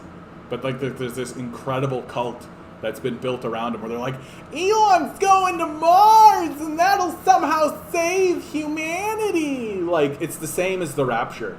It's the same. It's just people saying like, the rapture is coming anytime and then Jesus will come and save us. They've just replaced Jesus with Elon, which is, in my view, kind of sadder, right? Because Elon is so obviously a fraud. Like, he's so obviously a fraud. Like, like in big ways, Elon Musk has like majorly discredited himself. He's not interested in helping anybody. He's not interested in helping fucking anybody. Like, he's interested in having everybody think that he's a genius because he never got approval from his daddy, and so he needs approval from somebody, and so he's on this never-ending quest to get approval from somebody. And so if he can get your approval, and look, Daddy, I have a cult. Maybe my daddy will love me now. Are you proud of me, Daddy? That's Elon Musk. Most conspiracies will sneak in about 10% BS, 90% fact, not to get people to call BS too fast. At Q, they attempted to use 30% BS and 50%, sometimes 100%. It's like the only ones still on board are pure crazy. And again, I'm just going to restate what I stated previously. It's not that they're crazy. It is that they're simple. And again, I really am not saying this to try and dismiss them or try and put them in a category of like an eye-rolling, kind of like, oh man, what a bunch of dummies. I just am saying that, like, it's that old George Carlin bit, right? Think about how stupid the average person is and realize that half the population is stupider than that. These people are simple, they've been abandoned, they're isolated, and they're attaching to the only thing that's come in front of them that is at least even attempting to explain things, right? Like, because they don't trust mainstream media at all. They don't trust it at all, and for good reason, right? They're right not to trust mainstream media. And so they've like excluded that. They no longer pay attention to that. And they're living in their isolated bubble of people who they at least see as attempting to decipher what's going on in front of them and trying to make sense of it. But the problem is that they're all simple. Like, I know that I'm like treading into like sounding like a very big, huge asshole when I say this, but like they don't have anybody, and the people who are quote unquote leading them, like the people who are Q and who are attempting to kind of do that, they're not doing it in order to actually decipher anything. They're doing it in order to have a cult and have a community that they can influence. And so they can get into the political sphere and influence the political sphere for themselves and to build a profile for themselves, right? They don't give a shit about these people. They're using these people. And the problem is ultimately that these people who are involved in the process are uneducated simpletons. Like, it's a heartbreaking thing to say. And it's easier to say that they're crazy That's the thing. It's easier to say like, oh, well, just a bunch of nut jobs. Wow, they're just fucking crazy. Like somebody like Marjorie Taylor Greene. Marjorie Taylor Greene is not crazy. She's not a nut job. She's simple. She's uneducated. She doesn't know what's going on in the world. She doesn't understand, like, all she really knows is that there are these sort of cultural touchstones that cannot be ignored, right? Like Jeffrey Epstein's sex island, like, people really don't understand how galvanizing this was. Jeffrey Epstein was a seminal moment in American culture. It was an enormous shift in the perceptions of America, not only domestically, but internationally. That people really fundamentally understood that American capitalists are pedophile rapists, right? And even the simpletons know that this is the case. That just because they're not reporting on it, just because it's not constantly being jammed in our faces, doesn't mean that we don't intrinsically understand that this is the case. And so they're bouncing off of the media, which is obfuscating and trying to protect the pedophile rapists, and they're attempting to try to decipher the signs and figure it out, but they don't know how, because they don't have an education. All they have is each other, and they're grab and hold, and they're trying to make sense of it, and it makes complete and total sense that they would do this badly, and that they would attach to mysterious figures who come bearing the truth, and con men and grifters like Donald Trump, who is completely an insider, but has duped these simple people into believing that he's an outsider, right? That Donald Trump is a political outsider. He's going to go out and drain the swamp. And yeah, sure, he was on that Jeffrey Epstein flight, but he was only doing it to investigate them, because he's going to take them all down, because Donald Trump is on the outside, and he's going to go in there and he's going to fire all these people. Like, and there's no larger critique of capital. There's no larger class discussion where, like, Donald Trump is allied to these people, right? He's not an outsider. Sure, he's like a Washington outsider, but that doesn't matter at all, right? Like, he's never been an elected official, sure, but like, he's an insider. He's in real estate. Like, he works with politicians. They're in the same class, that they're class allies. And because the QAnon movement has no capitalist critique, there's no Karl Marx, there's no Engels, there's none of that, right? Because they genuinely believe that there's like the corporate sector and the political sector, and these two things are actually separated, and there's no idea that they're actually merged and that these groups work together, right? So they can maintain like a lot of dumb narratives because they're not interpreting the world accurately, right? They're trying to, but they can't. And now they're so deep down these rabbit holes that it's going to take years to deprogram them. It's going to take years to just like try to untangle them from this web of bullshit that they themselves helped create in the first place. It's a horrifically sad story. It's a horrifically sad story that really, really gives you a glimpse into why the aliens are surrounding the United States and showing themselves to planes and shit. Let's take a conspiracy. Let's just do a conspiracy shift. We're talking about QAnon, so let's just go conspiracy all the way, right? I think conspiracies are a sort of cover for tribalism, which people are turning to more and more because their lives are falling apart or they fear they're next. I think you're kind of on the right path there, Onward, for sure. Like, you're in the ballpark. That, like, conspiracies are just a way, or I shouldn't say just, but, and I'm saying this as somebody who was deep into the 9/11 truther movement, right? I was a big 9/11 truther.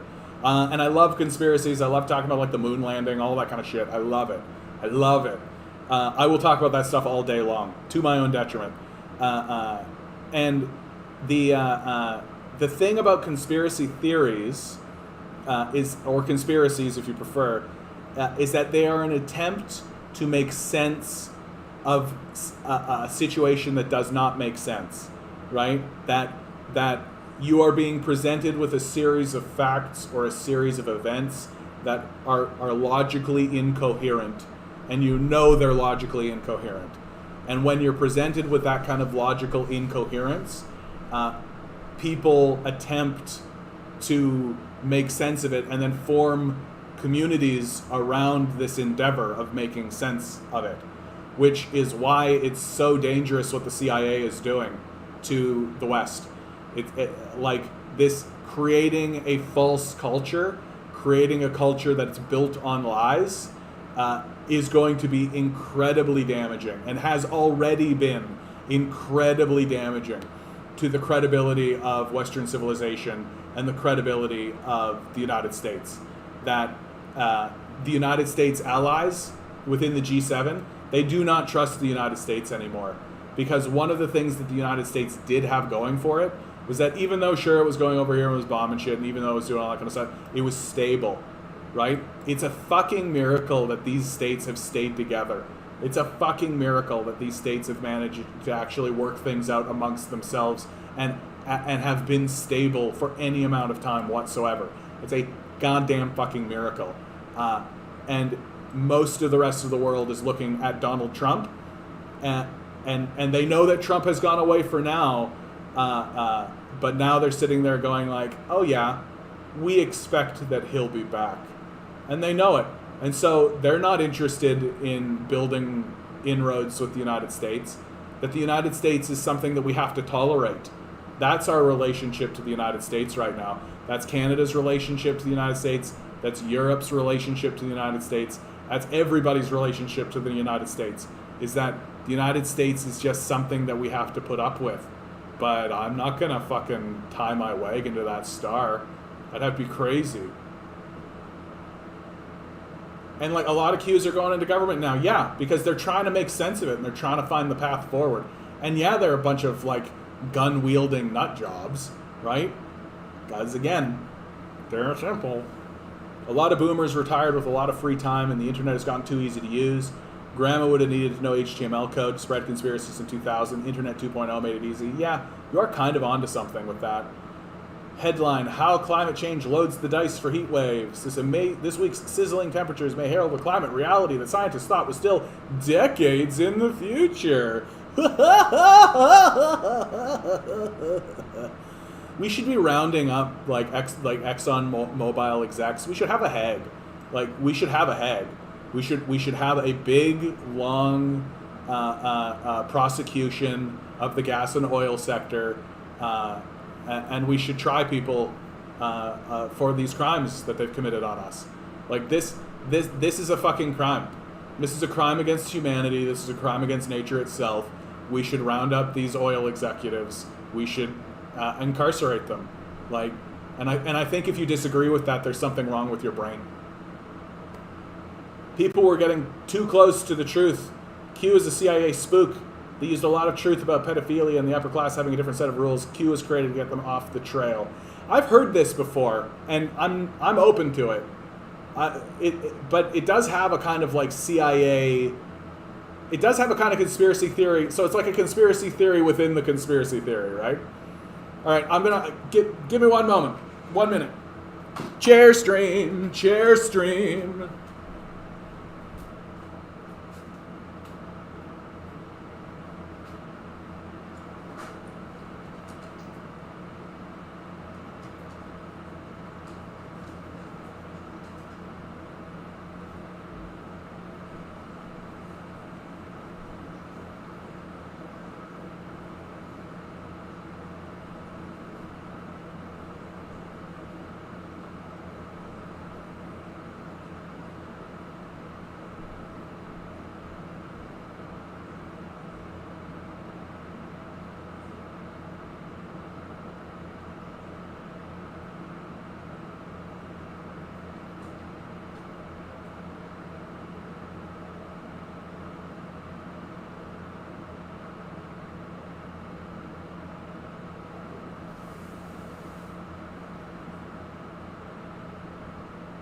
Oh, and we're back. I hope the chair entertained you.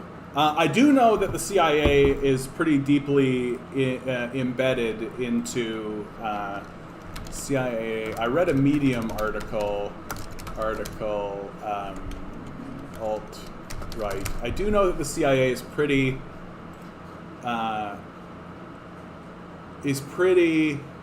embedded in the alt-right movement and in funneling people from sites like 4chan into and of course it's like going to be incredibly difficult to find that article. I wish I'd have saved it at the time because it was very, very how the alt-right is weaponizing the classics. Yeah, like it's yeah, anyway. Oh. Is this the one? No, this isn't the... Oh. Here we go. Yeah, here we go. This is the article. MK Ultra Woke. This got published in Medium. So it's been vetted. I am going to bookmark this article finally. But as you can see, it's a big, long article. It's been a couple of years since I've read it, but and you can see here's all his sources.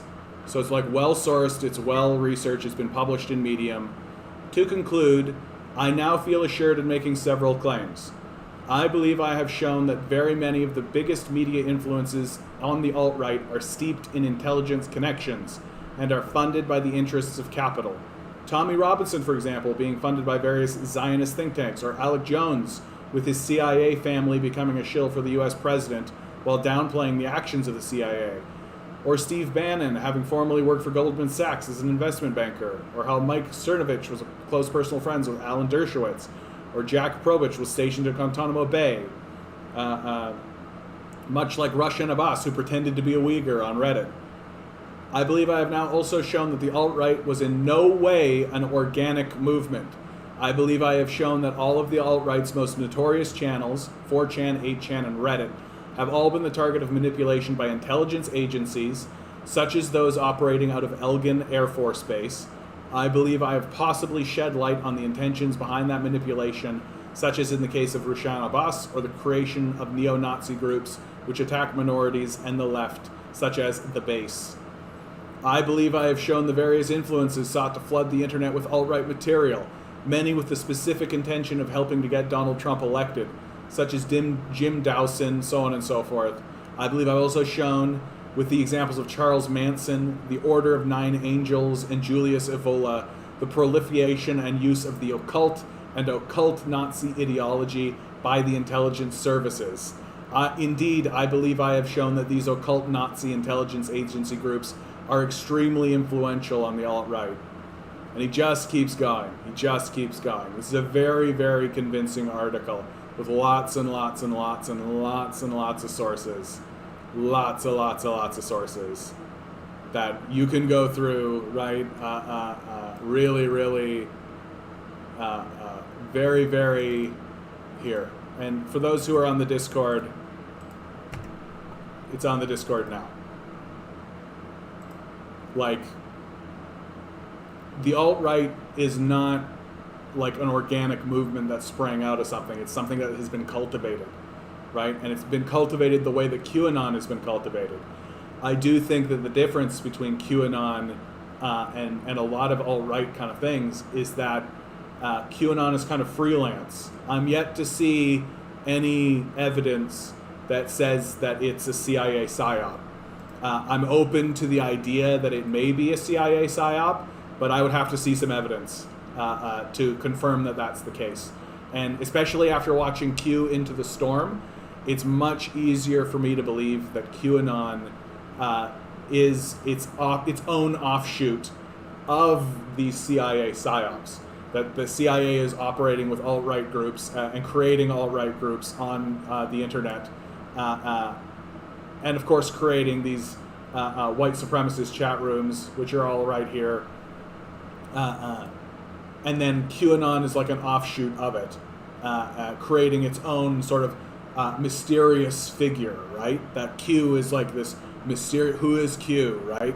And the answer to the question, who is Q, is revealed in the documentary. I don't want to spoil it for anybody, but it ends up kind of being who you think it's going to be, right? Like it's not, there isn't really much of a mystery to it when you actually like pause and think, well, who's the most likely suspect?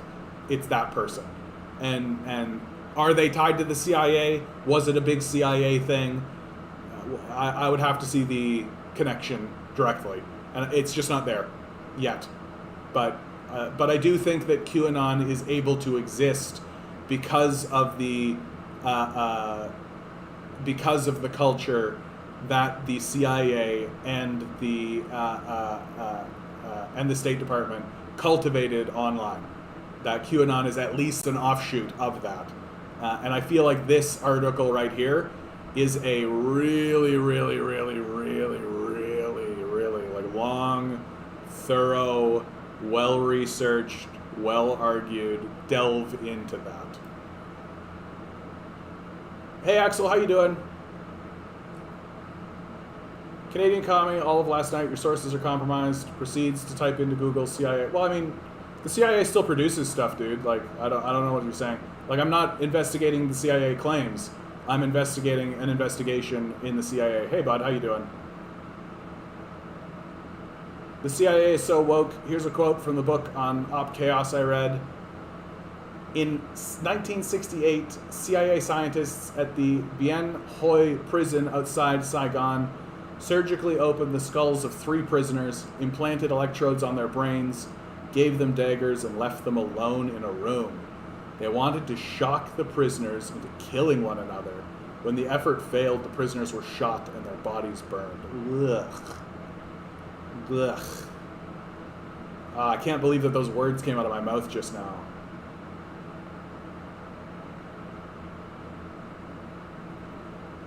Yeah, what did I just read? I'm right there with you, Robin. Why'd you even type that out on Word? Oh my God. No, I understand why you typed that out. It's just like, bleh. Bleh. Always worth pointing out, guys, please like, share, subscribe. I've got donation buttons. Please click them. Think about donating. Think about becoming a Patreon, right? We've got to be supporting left-wing voices. We've got to be supporting people who are trying as hard as they can to fight against this alt-right pipeline that exists. I should 100%, I know exactly who to send this to. I'll send it to him at the end of the night. Yeah, the truth ain't pretty, bud. The truth ain't pretty. And Axel, the big thing that we're talking about today is this. The new all-time Canadian Heat record. Like, this is a disaster. This is a disaster for all of us. Ugh.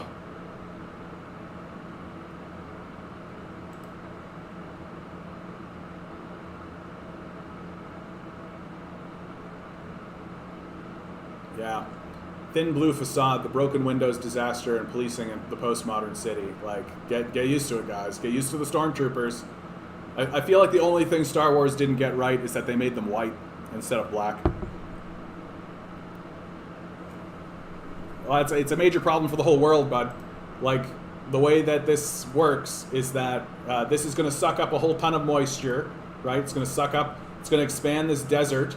This desert system is going to continue to desertify this area. It's going to expand it even more. The United States is doing absolutely nothing to prevent the expansion of this desert system. It's going to suck up a whole lot of moisture from this area, and the rising heat is going to melt all of this ice, not all of it, obviously, all at once, but it is melting this stuff. And you're taking a look at like places like Florida. This is a huge hurricane system in here, right? And so it's sucking up more moisture. More moisture is coming out. The sea melt. Florida's going down, man. Florida's going to be the big place. Like right now, you got the building collapse story coming out of Florida, which because the developers know that this is like lost territory already. They're not going to get this territory back, right? Idiots like Ben Shapiro just going like, "Oh, just sell your land and move somewhere else. Just sell it because there'll be lots of buyers for that kind of place." So This is a major global issue. This is a major global issue. There's always hope Space Force will choose white for their...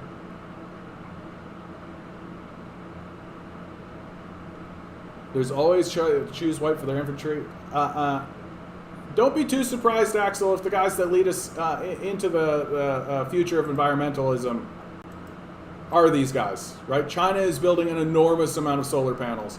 They've gone into the Xinjiang region, into what they call the Sea of Death, and they're doing a tree planting campaign that is so aggressive that it's actually reseeding the desert. Same story over here in the Sahara, right? Huge tree planting efforts. Meanwhile, the Americans are doing fucking nothing. Like, literally nothing.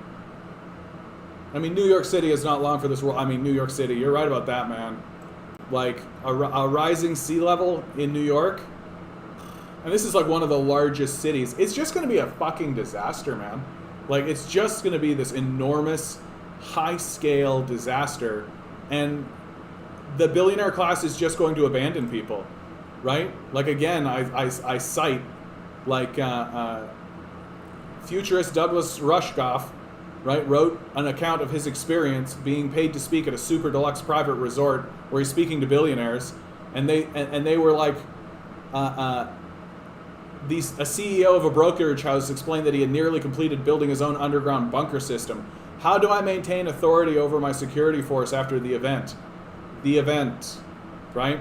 They're saying things like, let's use special combination locks on food supplies. Let's make guards wear disciplinary collars of some kind in return for survival. This is what the billionaires are talking about. They're not talking about preventing the event. They're not talking about that. They're talking about what to do after the event, how to maintain their control and superiority. No, you're just wrong, Alex. Like, solar's nowhere near viable anytime soon. No, you're just wrong. You can go see, I'll refer you to Tony Seba. This right here, Tony Seba. Watch this. You're wrong.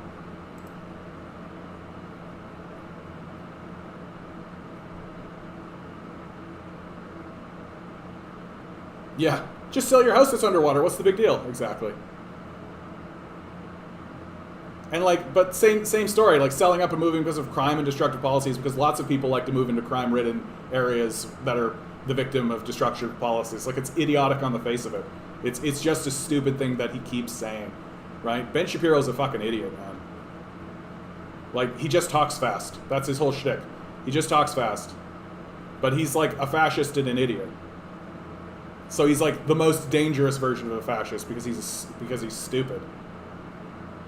It's amazing what can be done when tax dollars are used for the benefit of people instead of endless, constant mass murder and war. Is this a meme? How China responded to the housing crisis, how the United States responds to the housing crisis. Yeah, that's basically it in a meme. And people say the left can't meme. Actually, I'm going to save that. Into the folder it goes.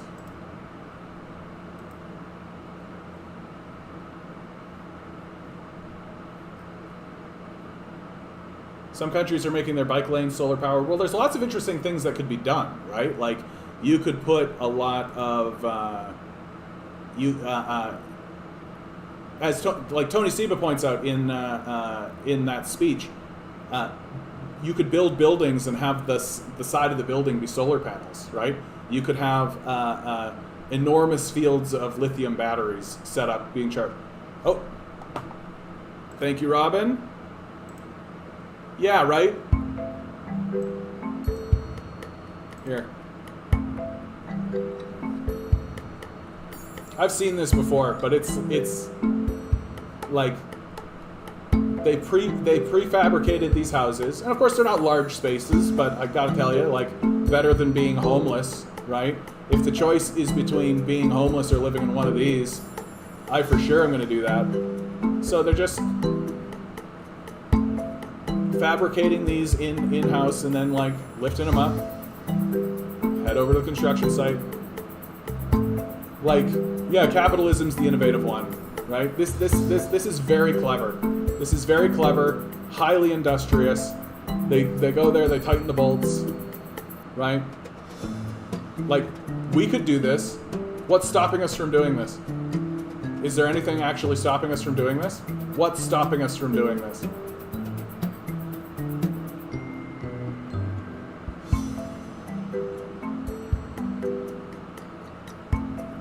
And look, I mean, they've made it look absolutely beautiful. Like, if I was living in this space, I'd be over the moon about it.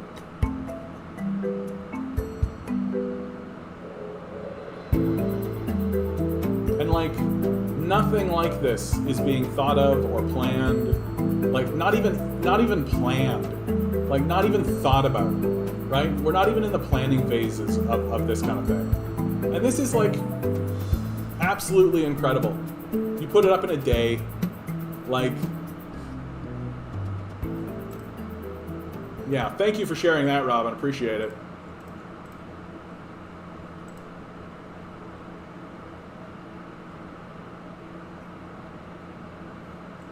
Well, the reality is that it's about the land, right? Especially in the Western economy. It's not about the house. It's about the land, right? That the billionaire class, which is buying up the housing market, they don't care about what's on the land. They care about the land.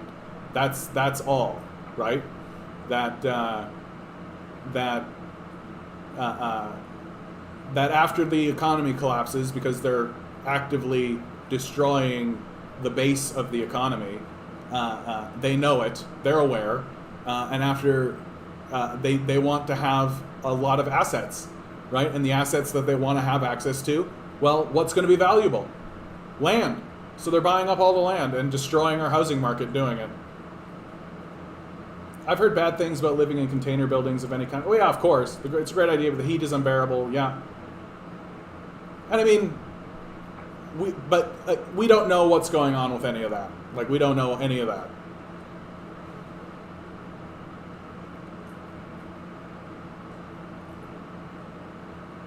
And again, it's just because they want the land. Like, they don't care about what's on it. They just want the land.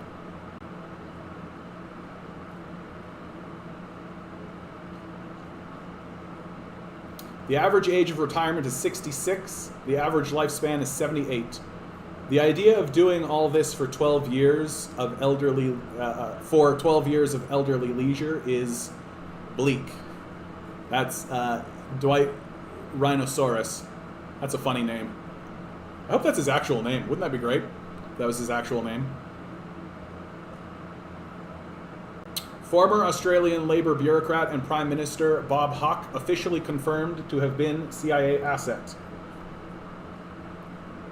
We've got a good RT article, touches on the national question in the English-speaking world. Oh yeah. It is well known that the CIA orchestrated a coup against the Australian Labor leader, Wilhelm, in the 70s, but apparently the extent to which Hawke was a confirmed CIA asset during this period is a new revelation. Yeah, the CIA, they got their fingers in everything, man. Yeah, Gen Z, like, and the millennials too. Like, we're not retiring. Like, that's off the table, man.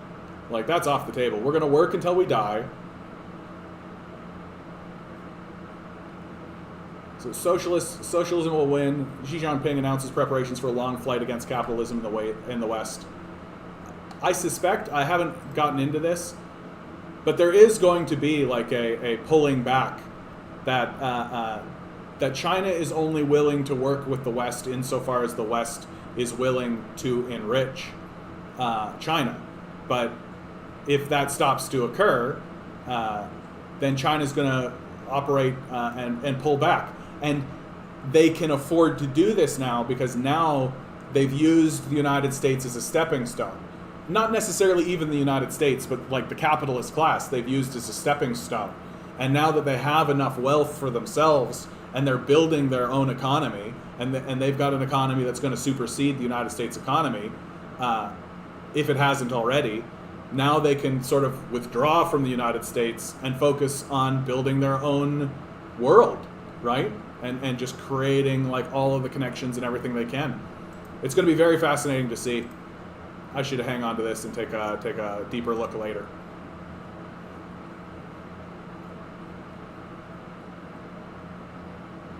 I looked into tiny homes. The main problem is there's few places zoned for them. There's that too.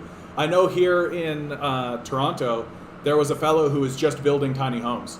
That he was just going to like where homeless people lived, and he was just like, "Here, I'll build you a thing." And our bureaucrats did everything they could. I think eventually what they landed on was these are a fire hazard, right? That's where they landed in order to get him to stop doing it. But he was just doing it for free. That it was just something that he was doing. And like one would hope that your political bureaucratic class would work with such people, right? But that's not what happened.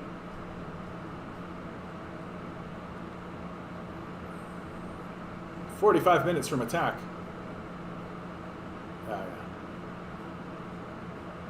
Catholic churches attacked around Canada after unmarked graves discovered. Yeah, I've seen some of this. Hopefully they've got the good pictures. No. There's Canada Day celebrations in this year have been canceled in some regions. And for many who are still choosing to celebrate, the safest activity likely is going to be staying right at home and enjoying some backyard Canada Day festivities. I really think that the idea of attaching to Canada Day is the idea of cancel Canada, Canada Day. I think that's a good thing to do. I think it's a good thing to incept or install, right? It's a good thing to be focusing on, because because it should turn Canada Day into a day of reflection, right? That instead of it being like, yeehaw, Canada Day, blow up a bunch of fireworks, air show, right? We should be turning Canada Day into a day of reflection, into a day where we kind of look at ourselves as a culture, look at ourselves as a people, and really begin to ask ourselves very serious questions about who it was we have been and who it is we would like to be, right? And we can decide, we can choose what we would like to be. We don't need to continue doing this. We don't need to continue being like genocidal maniacs the way that we are, right? We can choose instead to look back on our history, be startled and astonished and find it to be abhorrent, and then cease doing it, right? Cease participating in that, and focus instead of focusing on defining ourselves by the people we destroy and by the theft that we perpetuate in the world, we could define ourselves on what we build, on what culture we create, on what comes out of our collective imagination, on our collective achievements. Like, these are things that we could be focusing on, but our culture is so dead and empty, and we don't actually seem to care to change it. So something like focusing on Canada Day cancellations and turning Canada Day into a day of national reflection, I think is a start. And I'm I'm glad to see that there are groups that are pushing on this. And there are even regions that are actually canceling Canada Day, which that's pretty good. That's pretty good.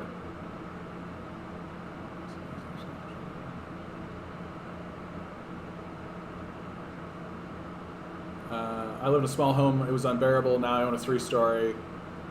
I mean, yeah, living in a place. I lived in a basement that I couldn't even put my hand over my head. It's miserable.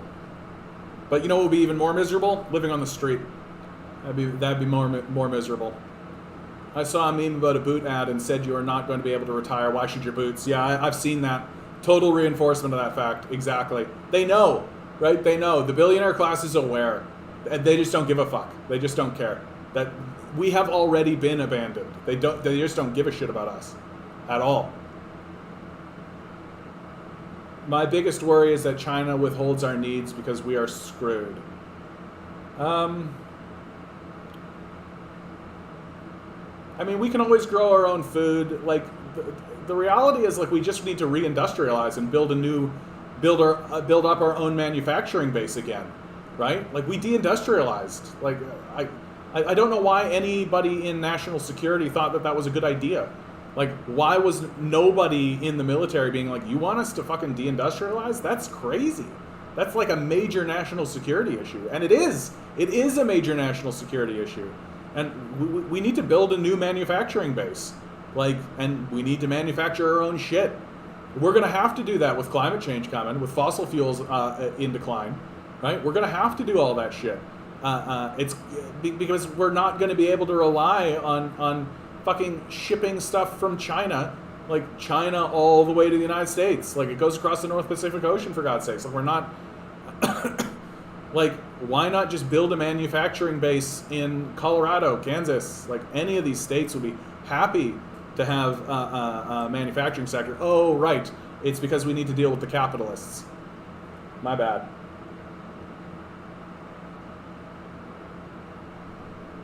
You should give a read to The Fourth Turning. I feel like I've read that a long time ago.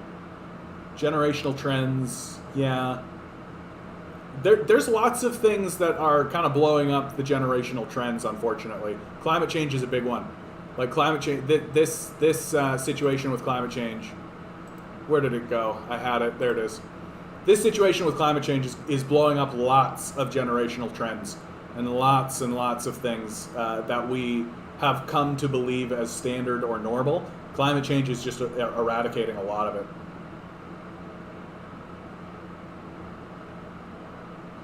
I was going to build a tiny. It was taking too long. They finally approved 6 months later after I finished my place. Isn't that always the way, Ruth? Isn't that always the way? Oh, you approved me. Well, I've got this other house already built, so. East York canceled Canada Day celebrations. Wow. I didn't think any place in Toronto was going to cancel Canada Day celebrations. I'm not sure who defines themselves by people they destroy. It sounds like nobody I know. America, dude. Like, you have to be illiterate of American history to like, literally they're destroying Iraq. They just dropped bombs on Syria again. They destroyed Libya. There's a genocide in Yemen. There's a genocide in Palestine, Afghanistan, if I didn't already state that. They've destroyed all of this. That's what American tax dollars pay for. Doesn't pay for healthcare, doesn't pay for benefits, doesn't pay to end homelessness, doesn't pay to build infrastructure, doesn't do any of that. It pays to build bombs and blow up this region. And also perform a whole ton of coups in South America, too. Can't forget South America. Americans define themselves by who they destroy.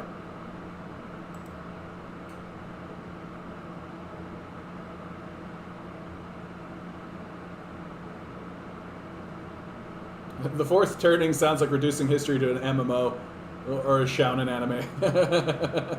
Yeah, it does have that sort of feel of it. You wouldn't feel more secure with a smaller home that costs less and will have less property tax? I mean, Axel sounds like he's like the primary beneficiary, right? Like, he's just benefited from a capitalist system, and he's fine to kick the ladder out, right? That's all. So, congratulations, he won capitalism, and he's going to kick the ladder out and make sure nobody else can. That's what capitalists do.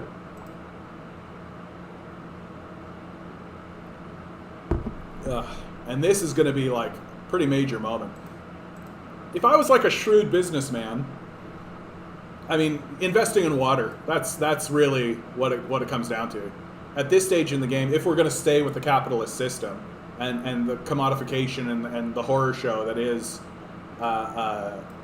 all of this, then you should be investing in water, because like the commodification of water is going to be like a pretty big thing in the future.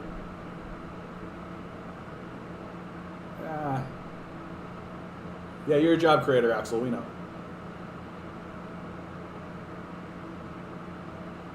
Each turning is led by a generational archetype. Oh yeah, good, we're getting into archetype talk. Also cyclical.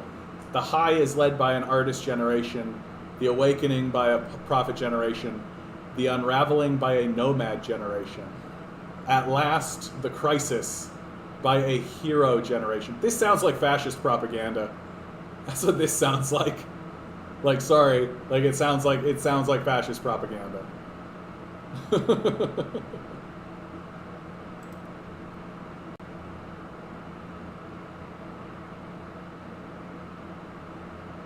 Ford's other doctor, Kira, to rework the name of her shop, Swastika Sweets. The beaver tin yet again.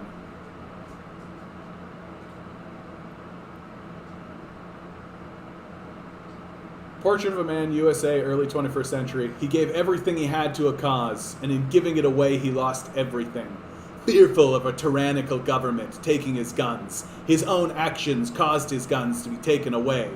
Fearful for his privacy, his face is now known and mocked across the nation, and those he calls friends now call him what he hates most. A Chick-Com-Saurus Antifa plant. Impossible, you say? Nothing is impossible here, in the Twilight Zone. This has got to be like one of the most iconic pictures of that event, eh? Just this dude literally stealing government property in the middle of like a mob attack on the Capitol, just like happily waving his way out the door. Like,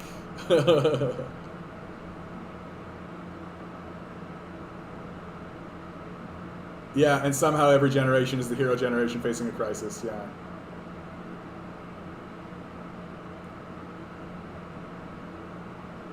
Right, like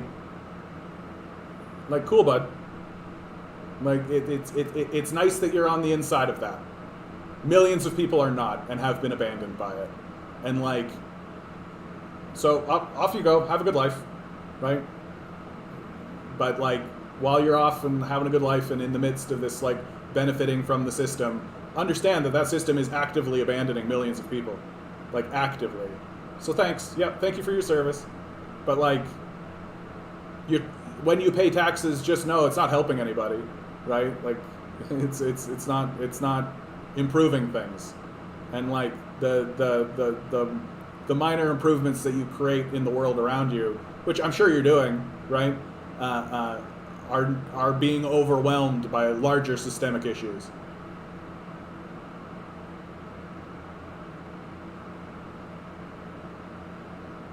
Oh no, don't. Let's not go after Axel that way, Matt. Let's not go after. Let's not. I would really prefer if our chat didn't go after people like that. Like, he believes what he believes because his worldview is insular. He doesn't have a systemic view, right? He doesn't understand the systems that are maintained. He sees his work as positive, as an employer, right? He doesn't understand that his employees are wage slaves. He doesn't understand any of that.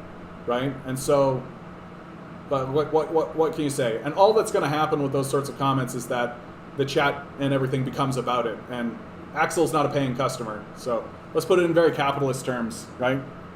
He hasn't put any money on the table. He's not one of my Patreons. He doesn't donate. So I'll give him the time he deserves.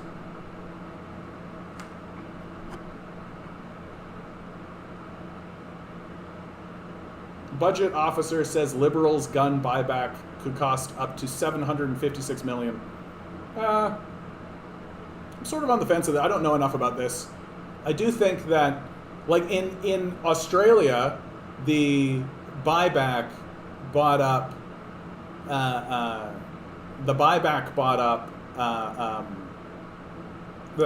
The Australian gun buyback ended their problem with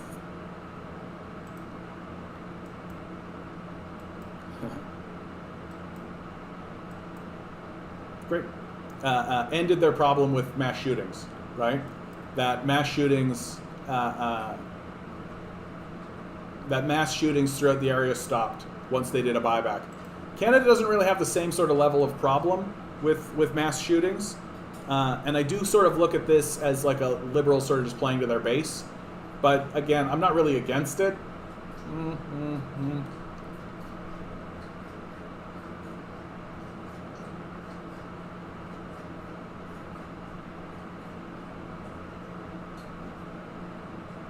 Right, because lower those taxes to really make sure the homeless are not going to get any help.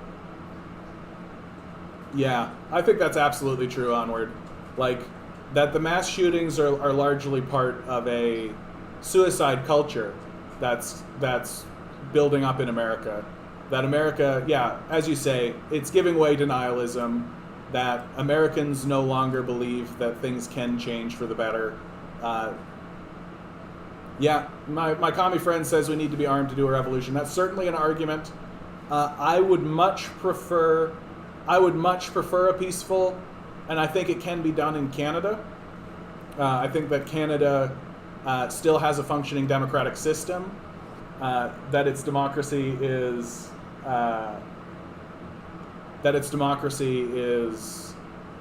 still reflective of the will of the populace to a degree, and that there isn't the same kind of stifling of independent political movement.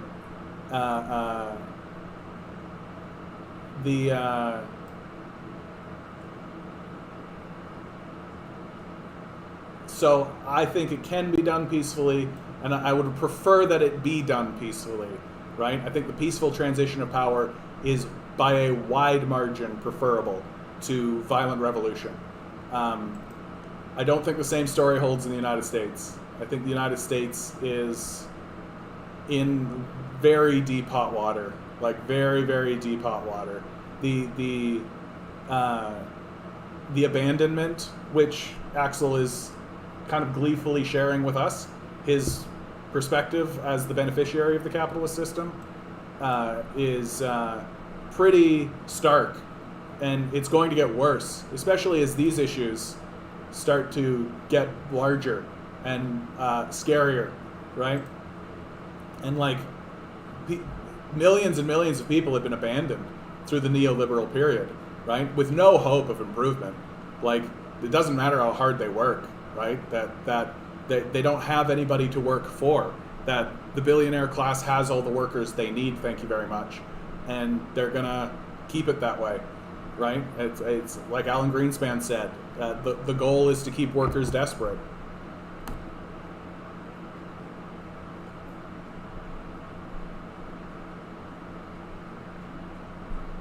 I'm for gun control, but not against owning. Well, my thinking, honestly, my thinking is like, it's completely rational to expect somebody to be licensed the way that we license people for vehicles. Like, you drive around a vehicle and you have a license. I just think the same thing should be true of weapons. You should show a general sense of competency before having access to these weapons. And certainly, like, what goes on in the States where you can like literally walk into a Walmart, buy a gun, and walk out with it at the same day, like, that's fucking nuts. Like, that's nuts.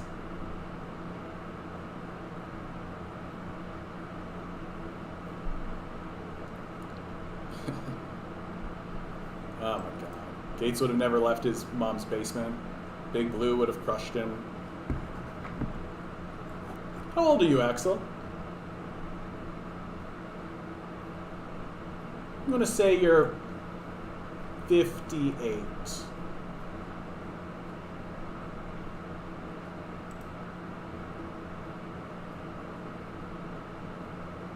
The CRTC will be picking winners and losers, a report on day 2. Michael Geist, man, like, no, it's just completely... I'm so sick and tired of talking about Bill C-10. It's just such a grift.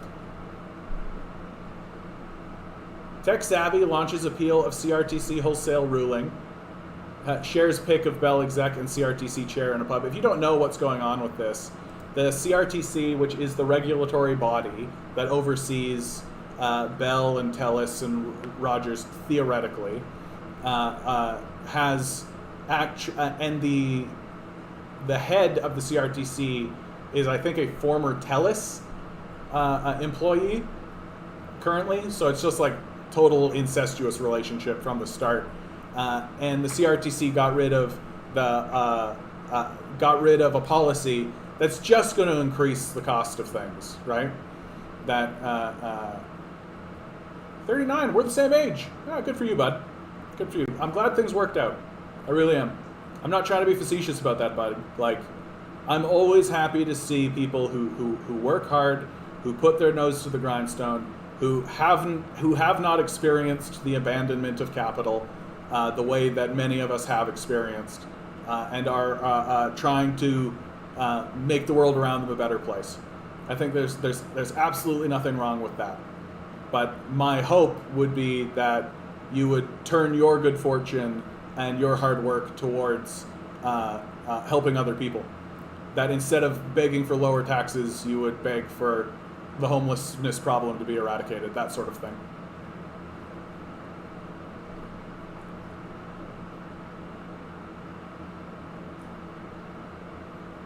Yeah, this is a terrifying story. I'm going to be doing a video on this one for sure. Canada First exposed. Like literally like the white supremacist movement here in Canada. Unbelievable. CIA director just flew to Colombia to try and save the far-right government. This is coming out of... CIA director William Burns just flew to Colombia for what the far-right government says are a series of delicate and important meetings. The CIA visit comes while the narco regime has been massacring and disappearing anti-austerity protesters in a brutally violent crackdown. Yeah. So what's been happening through South America is really, really fascinating. That South America has been trying really hard to throw off the shackles of Western imperialism, right? There's a slogan that's coming out of Chile that's saying, neoliberalism was born in Chile, it will die in Chile. And they just elected fairly recently a left-wing government. You've got left-wing governments in Bolivia, Peru, Venezuela has always been a left-wing government.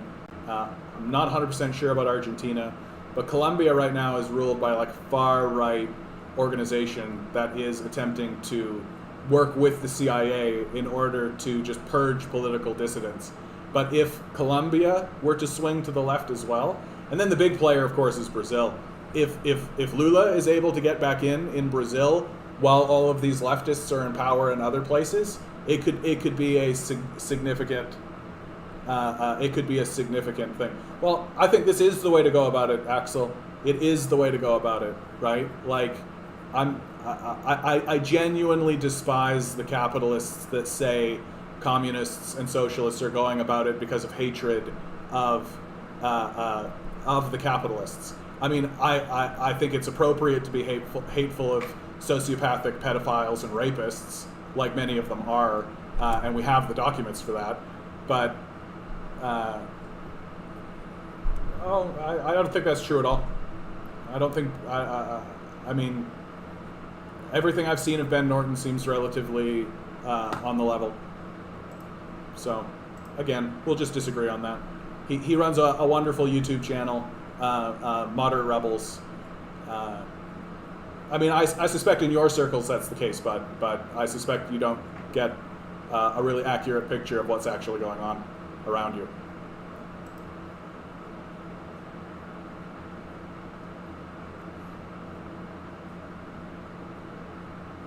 Unvaccinated employees could face masks segregation upon return to office.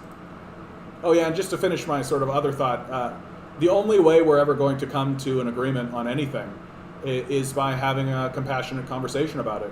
Like, do you think that we should end homelessness, right?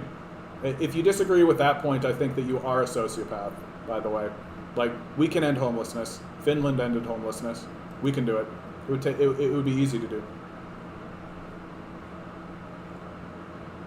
It would save South America from being completely dominated by their former colonizers if Brazil can swing left. It would be a big moment, eh? Like, it would be a big, big moment. If a genuine leftist, somebody who was actually interested in building up South America to benefit from its own resources and benefit from its own cultures. I don't think communists and socialists are hateful and evil. I just think they're desperate for control over all society and want to impose their economic values on everybody. What? What? Yeah, you're a capitalist, all right, bud. Yeah, you're a capitalist, all right. 50 years of tax cuts for the rich failed to trickle down. Yep. Like, this is old news by now. You've even got like the Rand Institution, like the Pentagon admitting it. Like, we know the whole grift was that we were going to tax cuts for the rich and it was going to trickle down. They say Lula got judicially couped because he was working on some sort of Latin American currency. Yeah. Well, and that is the Americans do not want a federated South America. That is absolutely the worst case scenario for them. Like, these guys are a monster. Like, the United States is a gigantic monster that does not want peer competitors. They do absolutely do not want peer competitors in the region. And if South America started to actually federate and started to create alliances and create peer, that the United States would view that as a threat to its ownership of the world, right? That the United States views itself as the owner of the world. It's fine to go around and blow the place up and destroy the place. But like, there's... so if Lula was able to kind of gather that, I think that would be bad news for South America, unless it happens in like a significant decline period for the United States, where they're not militarily capable of actually enacting that, right? And I can't put my finger on where the United States stands in terms of like military domination and control. I think they're trying to do everything internally, largely. They haven't launched a full-scale invasion into South America in quite some time. Certainly not the bombing campaigns that you're getting throughout Syria and Iraq, right? Certainly not the bombing campaigns and all that. Bolsonaro visited with the CIA, yeah. Funny how all dictators, well, he's not a dictator. That's the thing that's kind of scary about Bolsonaro. He was elected, right? Like, he's an eco-fascist, a stated eco-fascist. And I mean, don't get me wrong, there's definitely shenaniganry, but it's not like he doesn't have support, right? It's not like he is like an independent actor.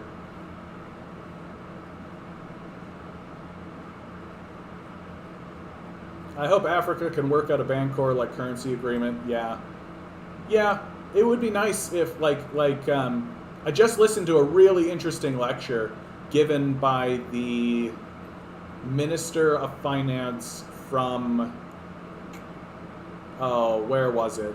Yeah, I think it was South Africa, but I don't want to put it, anyway. And he was saying that the biggest problem that Africa actually faces is basic infrastructure. Things like roads, right? Just roads and power lines. That a lot of their sort of basic... America failed at every war it's tried for about 50 years, yeah. Except our glorious invasion of Grenada. Well, and it sort of depends on what you consider failure, right? Like, so take the Vietnam War, right? People generally say that the Vietnam War was a failure, but the purpose of the Vietnam War was to set Vietnam communism back and to scare the shit out of China. Mission accomplished, right? Mission accomplished. What about the Cold War? What about the Cold War? I don't really know what you mean. And I don't really have time to get into it because we're shutting the stream down here soon. But Ruth, I came from wealth, but my parents did not. They earned after coming to Canada. The first thing we were taught as children is never get comfortable with wealth because it can disappear faster than earned. The Americans? Yeah. You are right about that, actually, Garden Mice. I think that you could successfully say that the American coup of the political system in Soviet Russia and and convincing its leadership to transition away from state-run enterprise and communism into neoliberalism was largely a capitalist success. That the capitalists definitely saw success in that transition. And it really is like a teaching moment for communists and socialists that, like, the capitalists are always there, man, pushing on that. They're always pushing to overthrow this. And, like, the propaganda is that it collapsed of its own accord, right? That communism failed and then it collapsed. But it's just, like, completely false. That throughout the 90s there was a major protest movement against the neoliberal rise, the neoliberal infection in the society. So,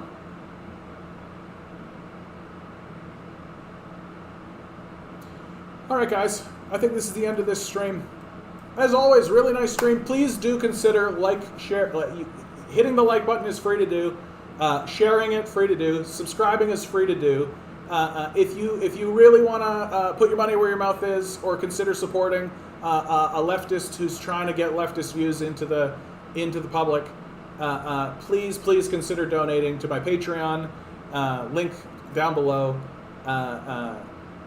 So, thanks again for being here, guys. Good luck. We're gonna need it.